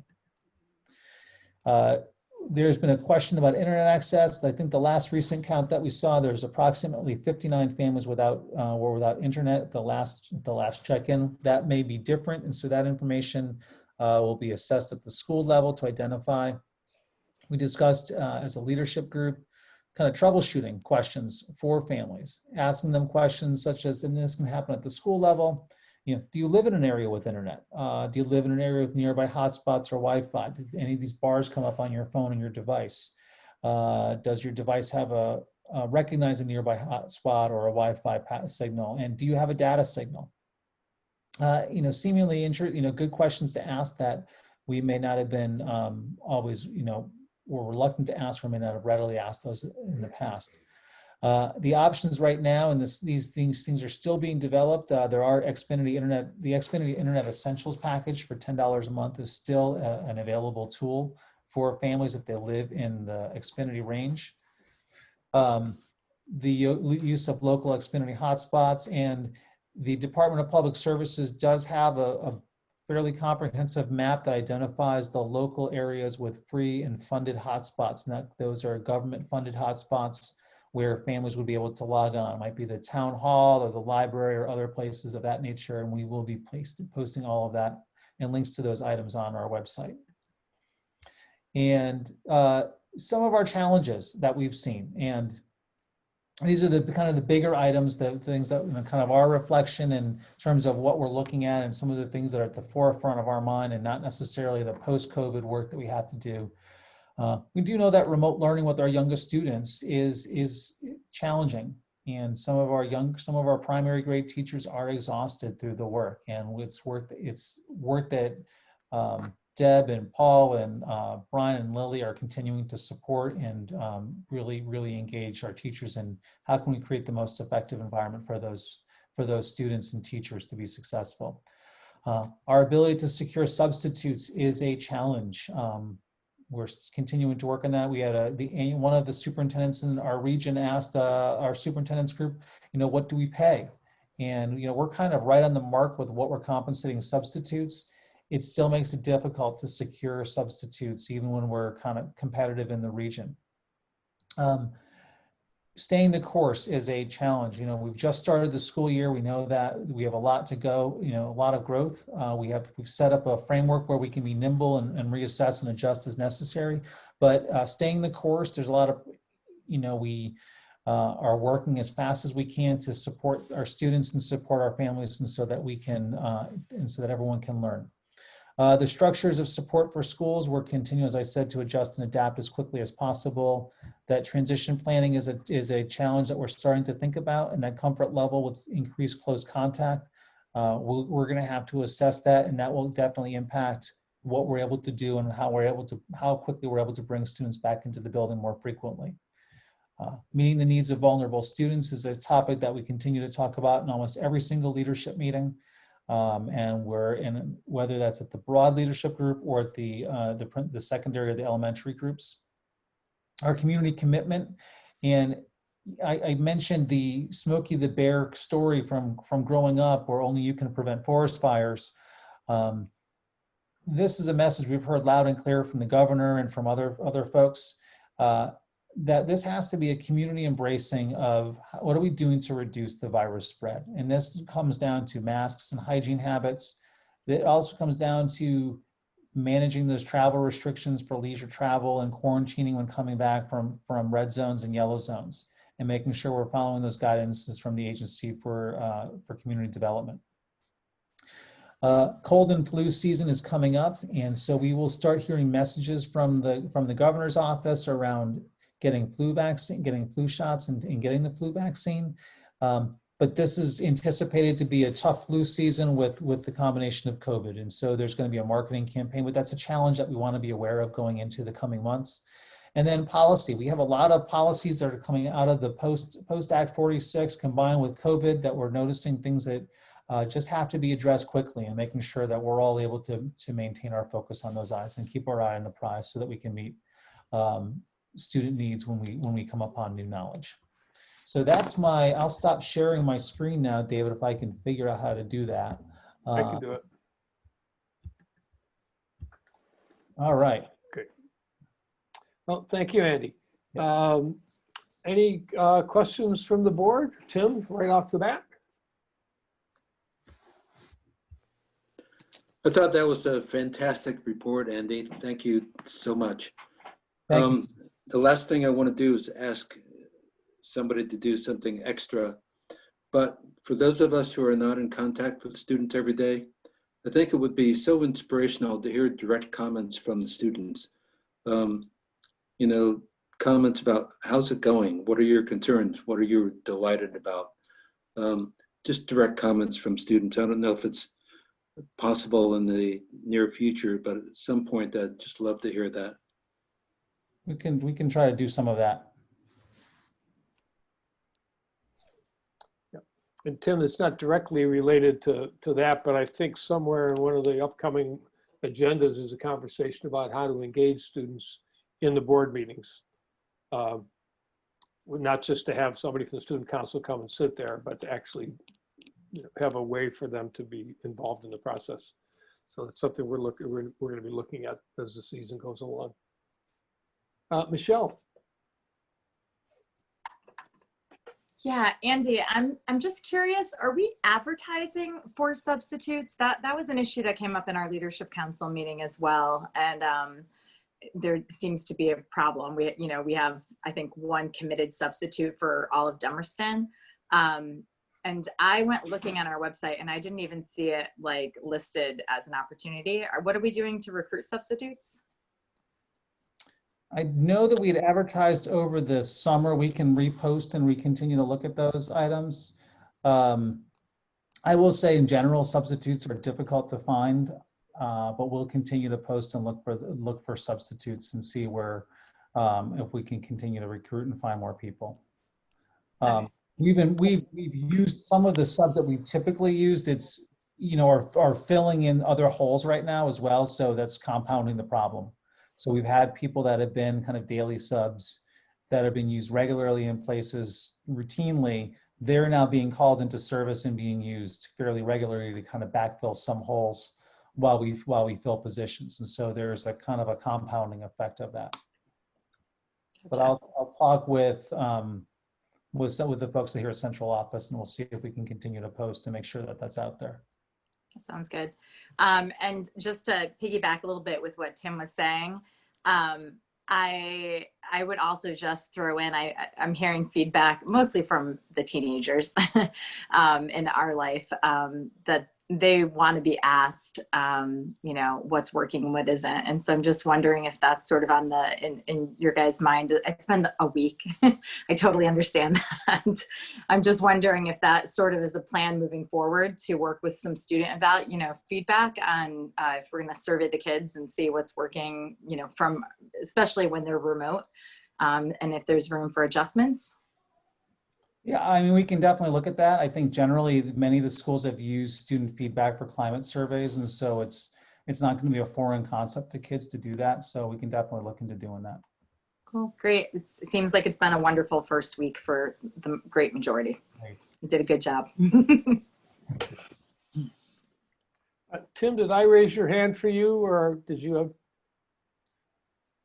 I have just one more question. Yeah, go ahead.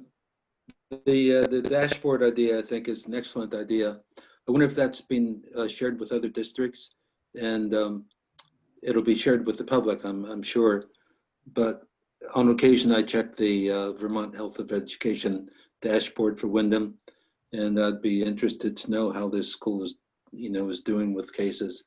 But would other districts are other districts going to have dashboards also? I've seen a few other, actually, my mentor gave me the idea up in, he's in a different district in kind of the west central Vermont, I guess is the area where he's near. So he shared his dashboard with me, and I said, this looks really good. And then there are some districts back in Connecticut that are doing the same thing, really with an eye towards transparency and informing the public. And they're using that as their mechanism as well to notify families when there's a case going on. Or if there is a case. So we kind of we're modeling what we're doing based upon a few other places that have been successful with their communications.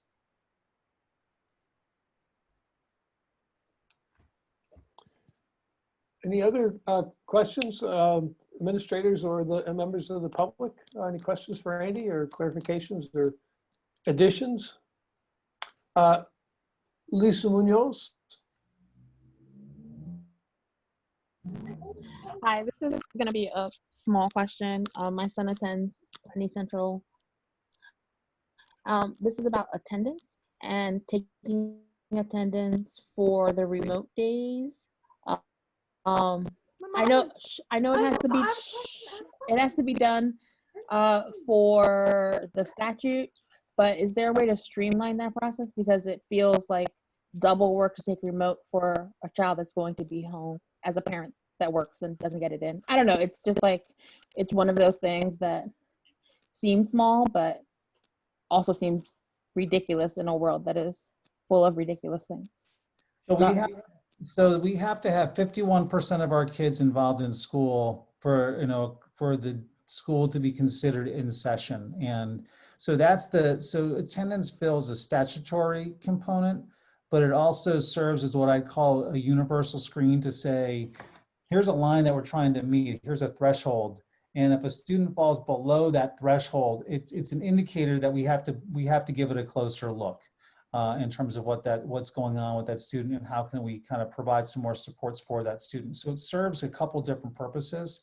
And so the statute, the way the language was written in the spring, was really intended to create a little more space for students that might be doing work asynchronously or kind of offline at different points of the day, as long as they're doing something that has to do with school.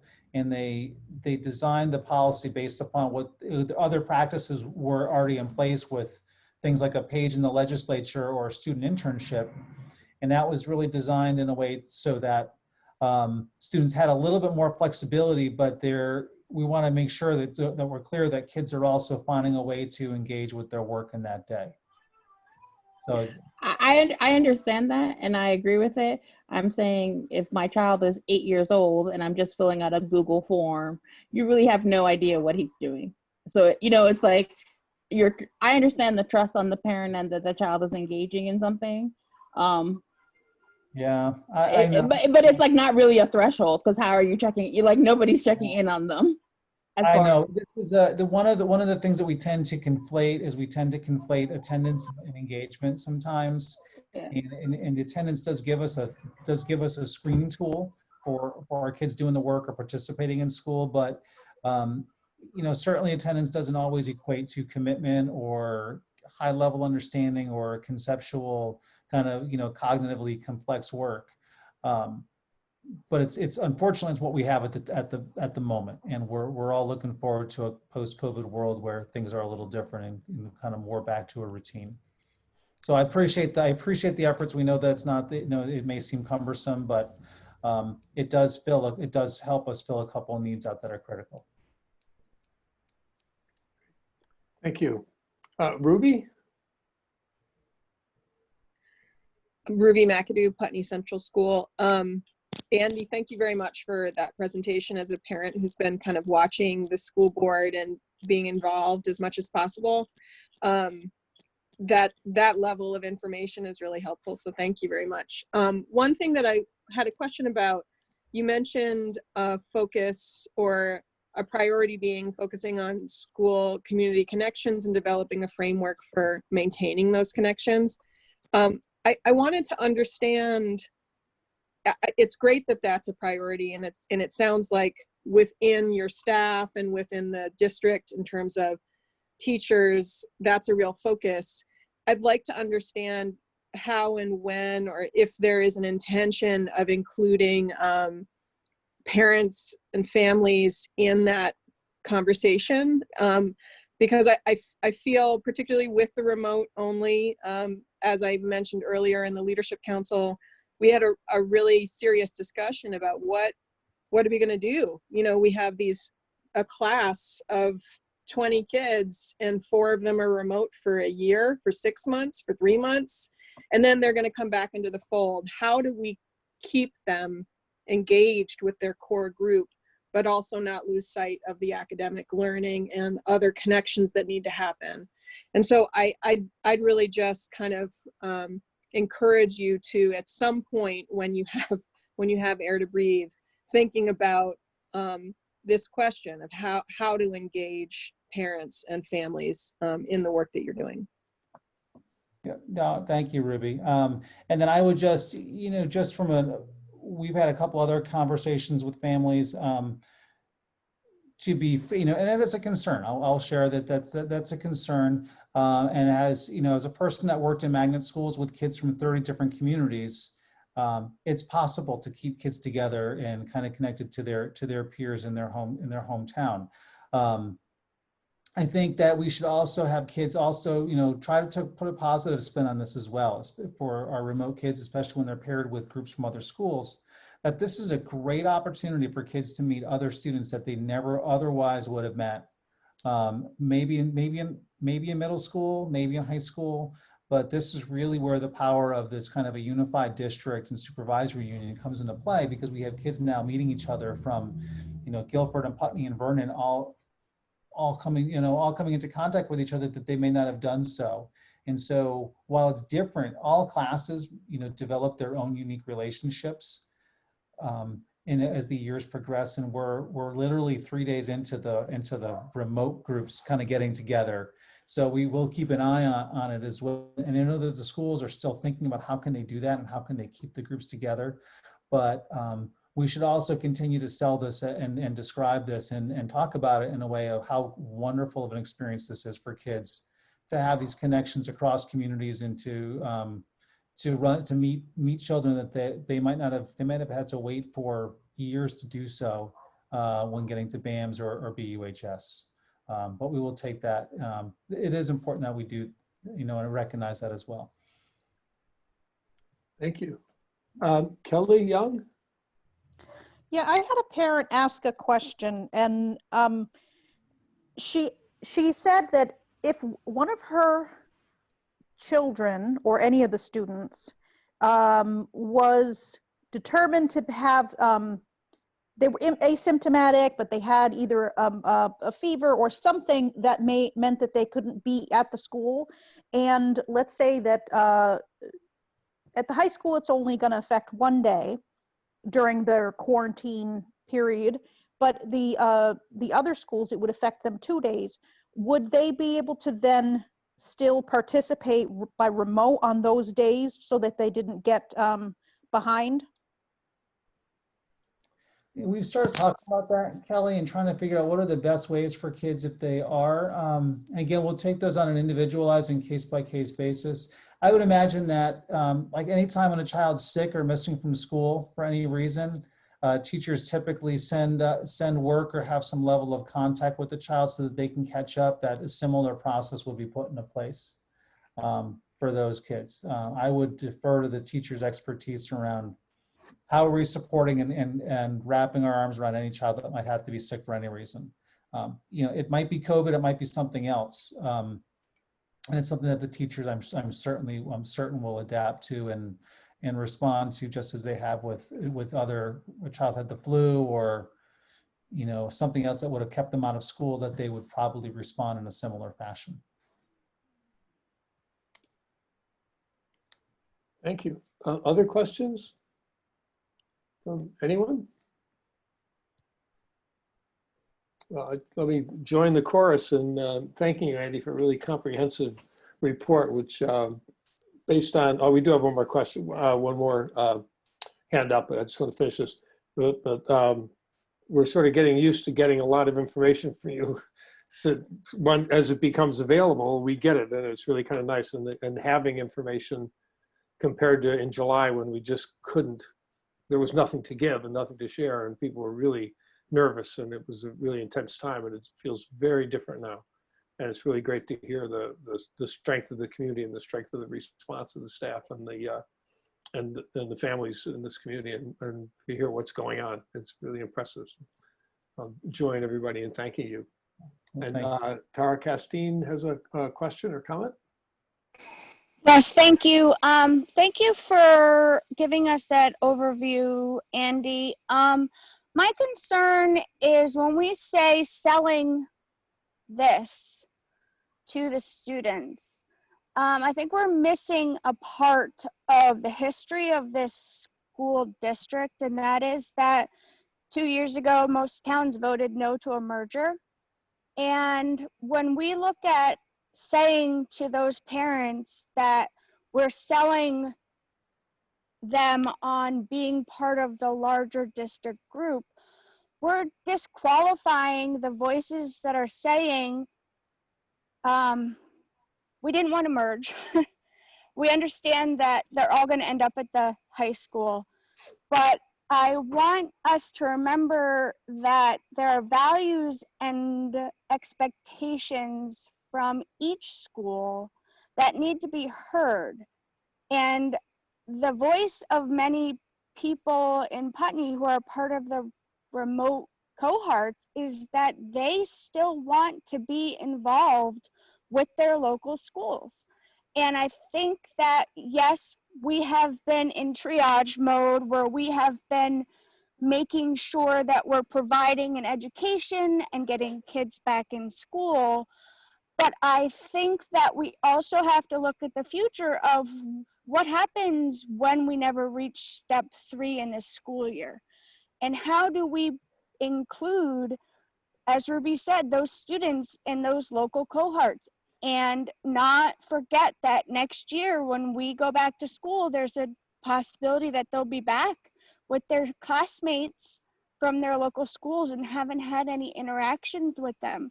And that's sad to me, because Putney and Dummerston and Guilford and Brattleboro all have very distinct neighborhoods and kids and thoughts on being in school. And I think that it's an important part that we should start to evaluate as we move forward in this getting our kids back into school. Thank you, Tara.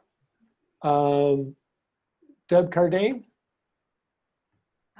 Yeah, I just want to speak to this. I'm working closely with this crew of remote learners, and I want to just make sure everybody knows that's high on our priority list, as well as reinforcing what Andy said. I think selling it is maybe maybe another word would be to recognize it as an opportunity to cross over communities. But Tara, I really, really hear you, and I want you to know that, I mean, we had multiple conversations today amongst the teachers and with the administrators that are involved in pulling this plan together and giving opportunities for kids to remain connected to their home schools was a high priority on that conversation. We don't have answers yet, but they're in the works, and so just great.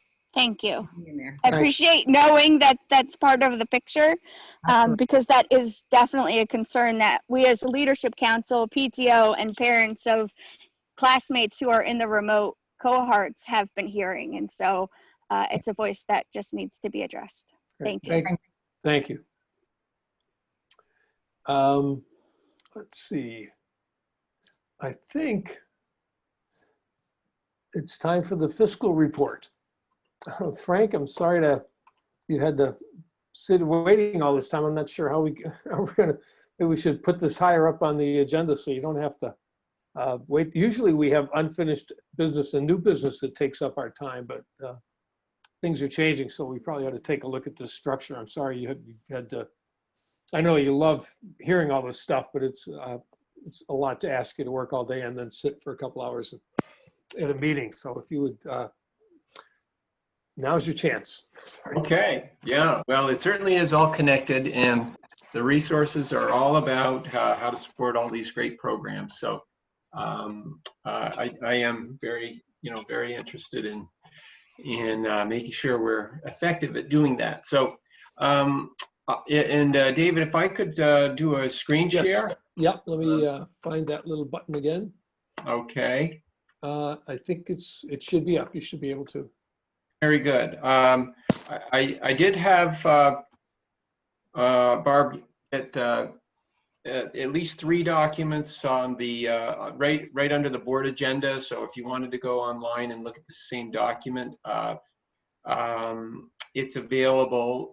What I thought I would do is, as we head in toward the budget development process, and knowing that the agenda has been as it needs to be, very much on program and opening school and all the things that the agenda has been full with, I thought it would be helpful, and it was under your suggestion, David, that we start looking at the frameworks of the financial reporting, so that as we get into the details of the budget development, people feel comfortable with navigating the information.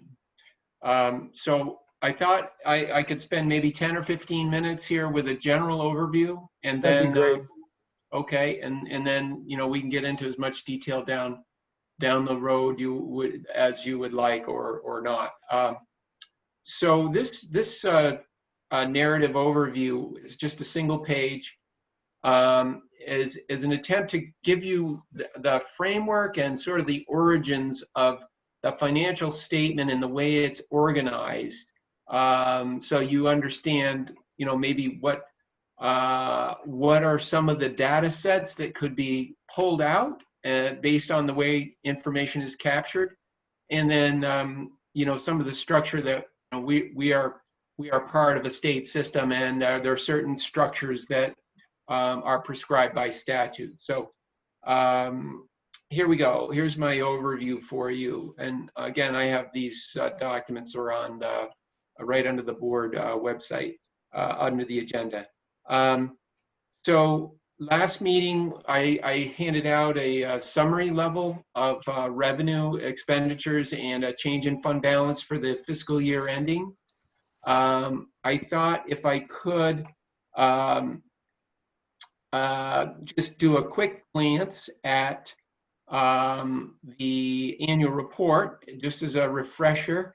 So I'm gonna stop share on that, and I'm gonna switch over to should be somewhat of a familiar document to you. This is page 10 of the annual report. Just as a reminder, here we are, a one-page summary of our revenue sources, local, subgrants, state, federal, and then how we spend it. And let me remind you, here's one of the terms that I'm going to get into a little bit more in detail. This is by what we call function. This is sort of like a sources and uses of funds statement for the $51 million budget. And it's organized by what we call function. So I'm going to come back to that, but that means direct instruction and student support services, staff support for instruction. Then there's some administration, there's the special ed and the SU, there's the plant maintenance and our food service, and then of course debt. And we'll probably see more in fund transfers, but it's a very minor part of our budget. So that's page 10 of the annual report. We've already sort of created a framework that we've been engaging our public in. Just scrolling through the annual report real quickly, and just the other format of the same information with a little more detail is here in the annual report. I think it starts on page 15, I think. Yeah, 15, right after page 15. It's the same information, but it's organized by site. So again, right here on the screen, these are what they call elements, or maybe you might think of it as a segment or a category. The official language in the chart of accounts is these are the different elements of the financial statement, and this statement is organized by location, which is the school site, and then all of the programs. I haven't defined that for you yet, but we'll come back to that. And then it's organized by level, that's grade level.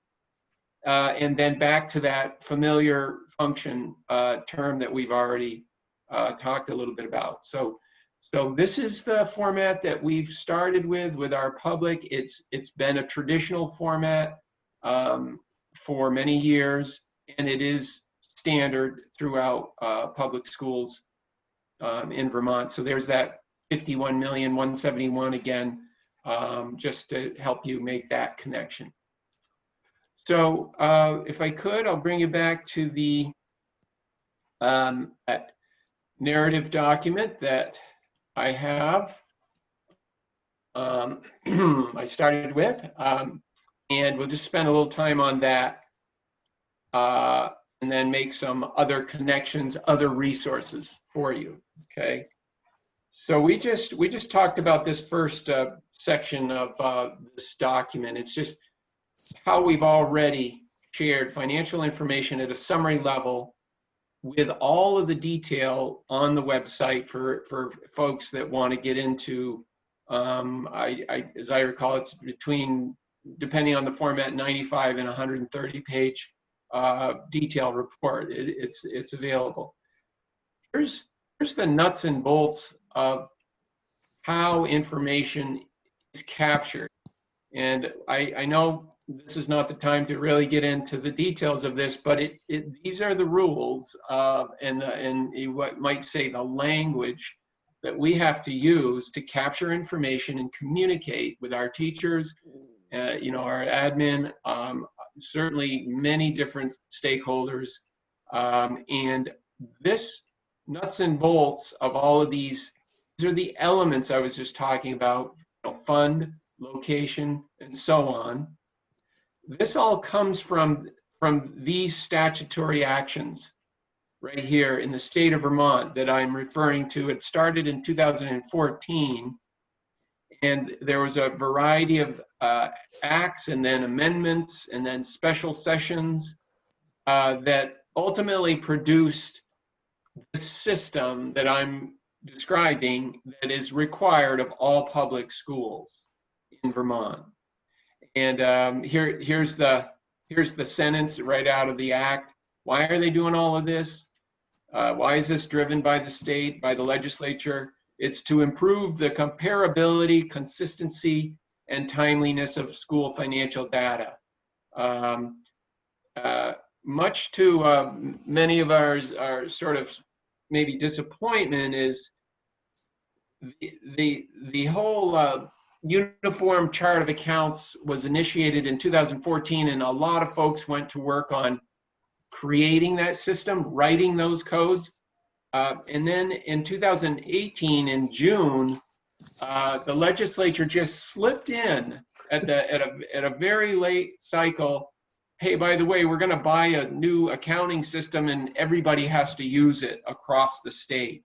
And unfortunately, that rollout has been very rough. Fortunately, we are in the last cohort of that rollout, which means a year from now, we've got to start training to migrate to a state system, a state accounting, HR, payroll, accounts payable system. So that's a whole nother layer of planning and work. So maybe just a couple other overview points. So this is the framework I've mentioned that we have to capture information in. We have to do it because it's a legislative requirement. And now when you get into, okay, well, what does that mean in terms of day-to-day work from a teacher's point of view or a principal's point of view? Well, as we implement the budget, as approved by the board and then the voters, financial information is generated every day, and you can do the easy math, $52 million budget, 52 weeks in the year, that's $1 million a week. That's, hundreds of thousands of dollars of transactions every day.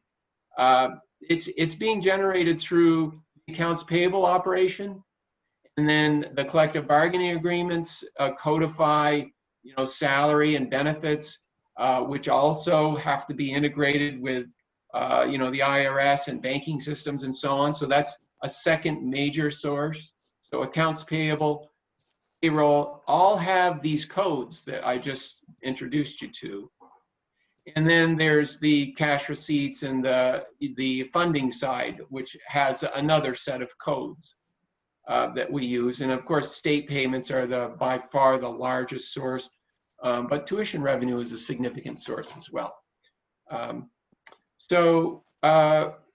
Here I'm almost at the end of my broad overview here. So, we've got this system, we've got sort of a transition ahead of us, mandated by the state.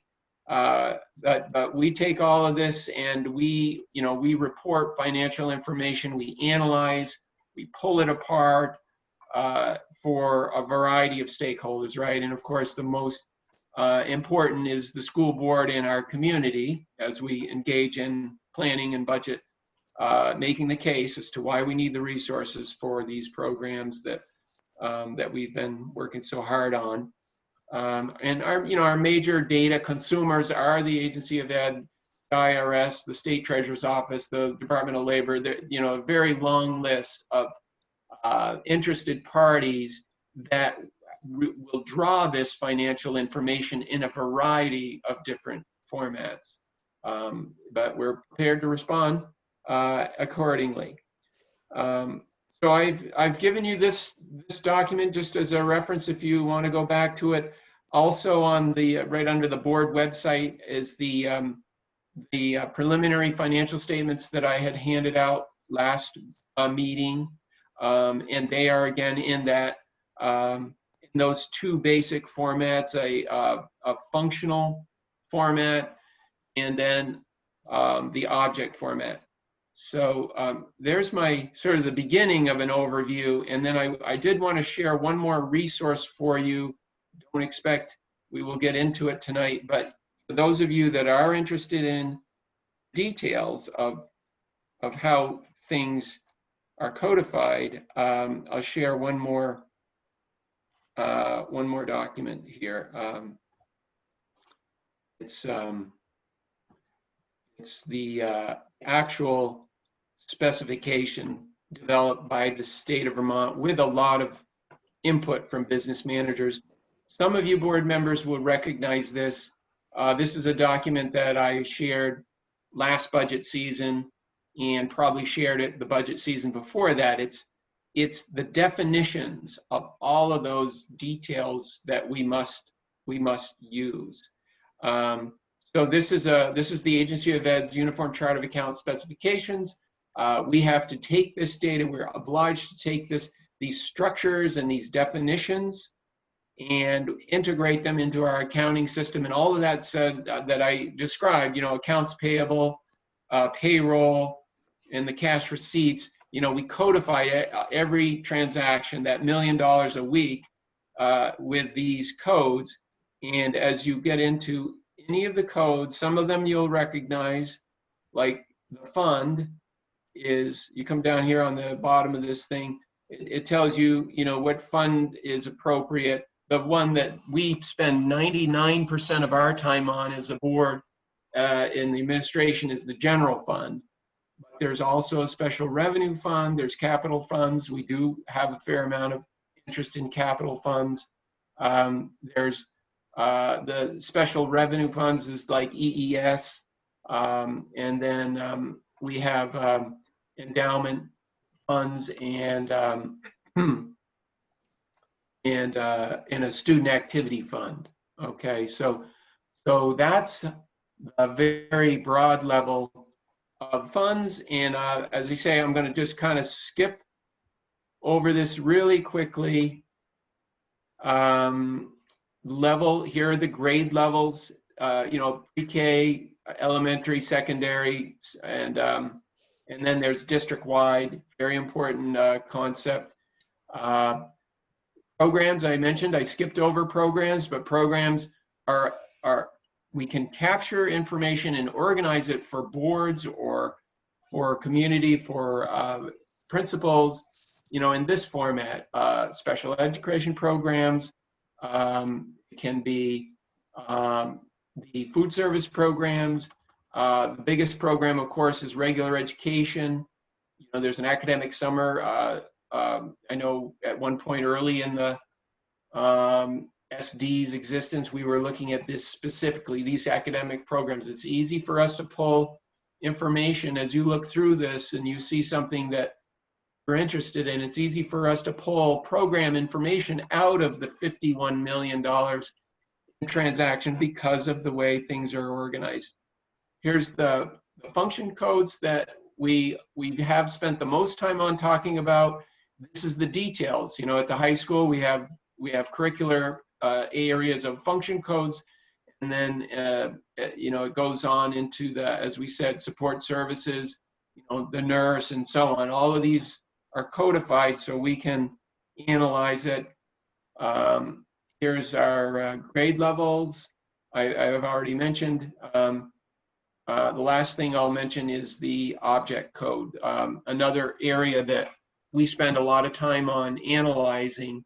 This is salary, benefits, supplies, professional services, equipment, debt, those sorts of things. It's all codified in this in this list of specifications. And these are all in our accounting system, and they are how we communicate connections to programs, to student programs, ultimately that our taxpayers fund. This document is on the website as well. It is under the, if you go to the central office and then you go finance, you'll see all of our audit information there, budget information, and this document is also right there on the website. So that's a very broad overview that kind of gives you the framework. And I was thinking maybe the next meeting, we might just talk about how the funds interface with each other, knowing that the general fund and fund balances is so critical as we start the year. What do we got in the bank? Who do we owe money to, and what's left over? And then to the extent we reserve money for, say, the academy school, how does that interface with the future budget development process? So I thought maybe we could start with that, maybe next meeting, and then go in whatever direction the board wants to go into in terms of the functions, objects, programs, grade levels, and so on. Thank you, Frank. I just typed that into the calendar for next week, so we'll do that, and we'll see if we can't figure out a way to have it happen a little earlier in the meeting too. Sure. Okay. I also, well, there's a lot of information there. When the 14 or 16 or however many digit code shows up, it can be really confusing, but it really does. I think you explained really clearly. It makes it possible us to really organize the information pretty much any way we want and find out anything we need to know about how we're spending our money, which is, it's complex, but it's also really valuable.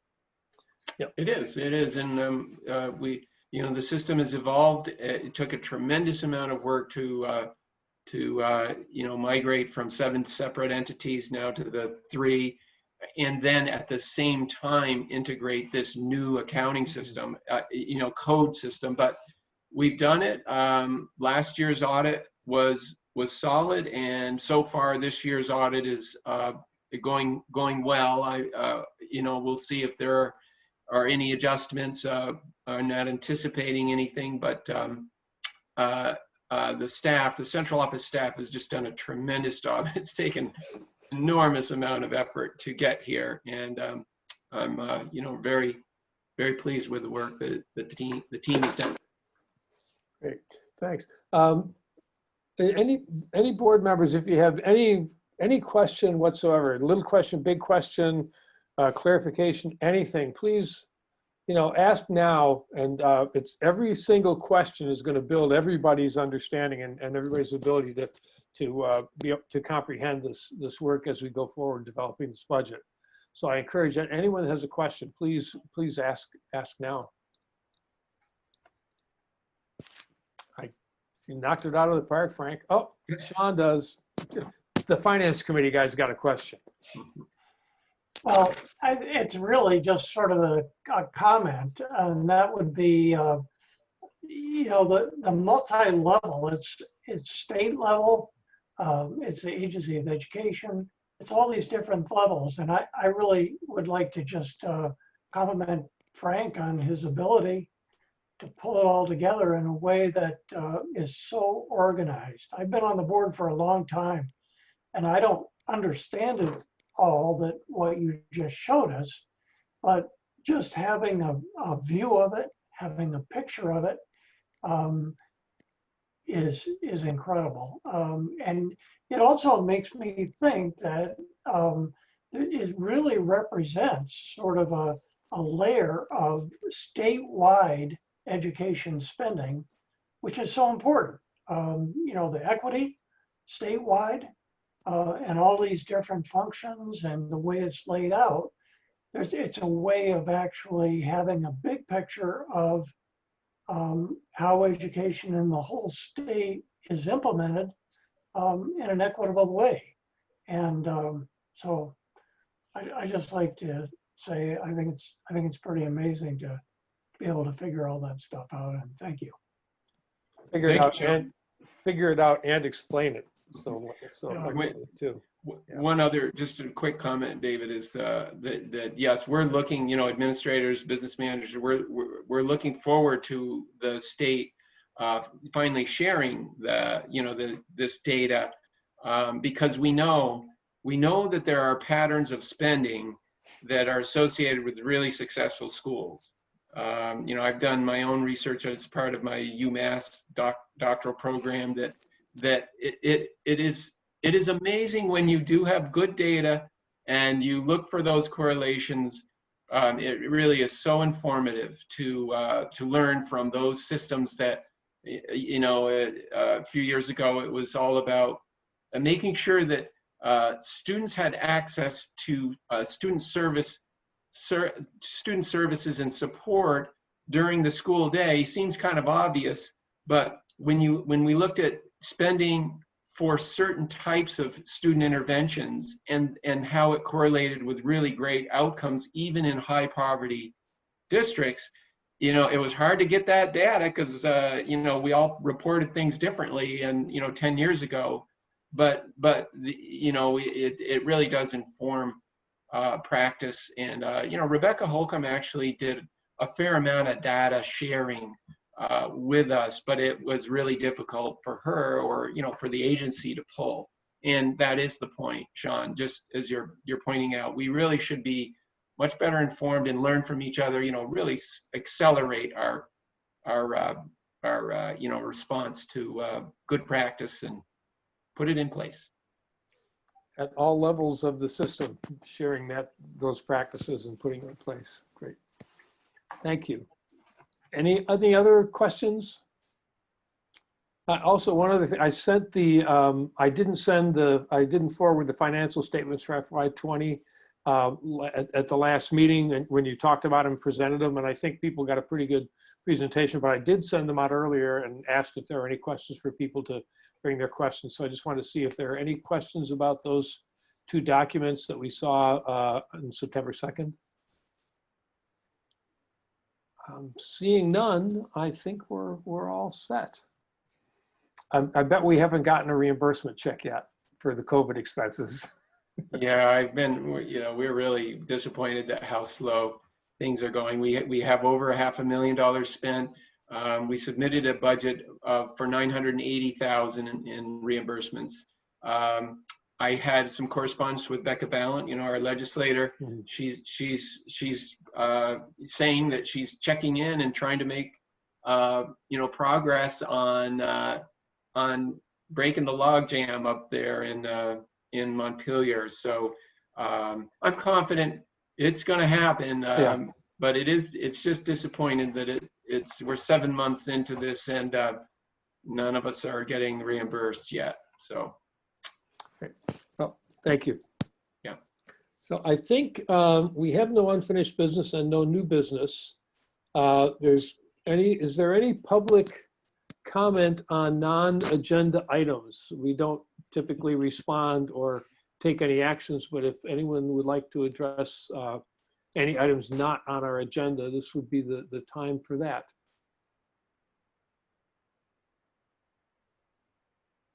I'm not seeing any blue hands. So Andy, do we have need of an executive session? We do not have need of an executive session this week. And I think anything else from any board members? We've covered a lot. It's 8:30, which is kind of early for us. So if people want to stay and talk about other things, no. I'm not seeing any hands, not hearing any voices. So I'm going to assume that we've completed our business, and I would call on Ann to take us out. Mr. Chairman, there being no further business before this board, I move that we adjourn. May I have a second, please? Jackie, second. So it is 8:31 p.m. All those in favor of adjourning, please unmute and signify by saying aye. Aye. Aye. Aye. Any opposed? We are then officially adjourned. Thank you, everyone. Andy, Frank, Thank and you. all the administrators that came and helped out. Thank you. We'll see you in a Yes. couple weeks.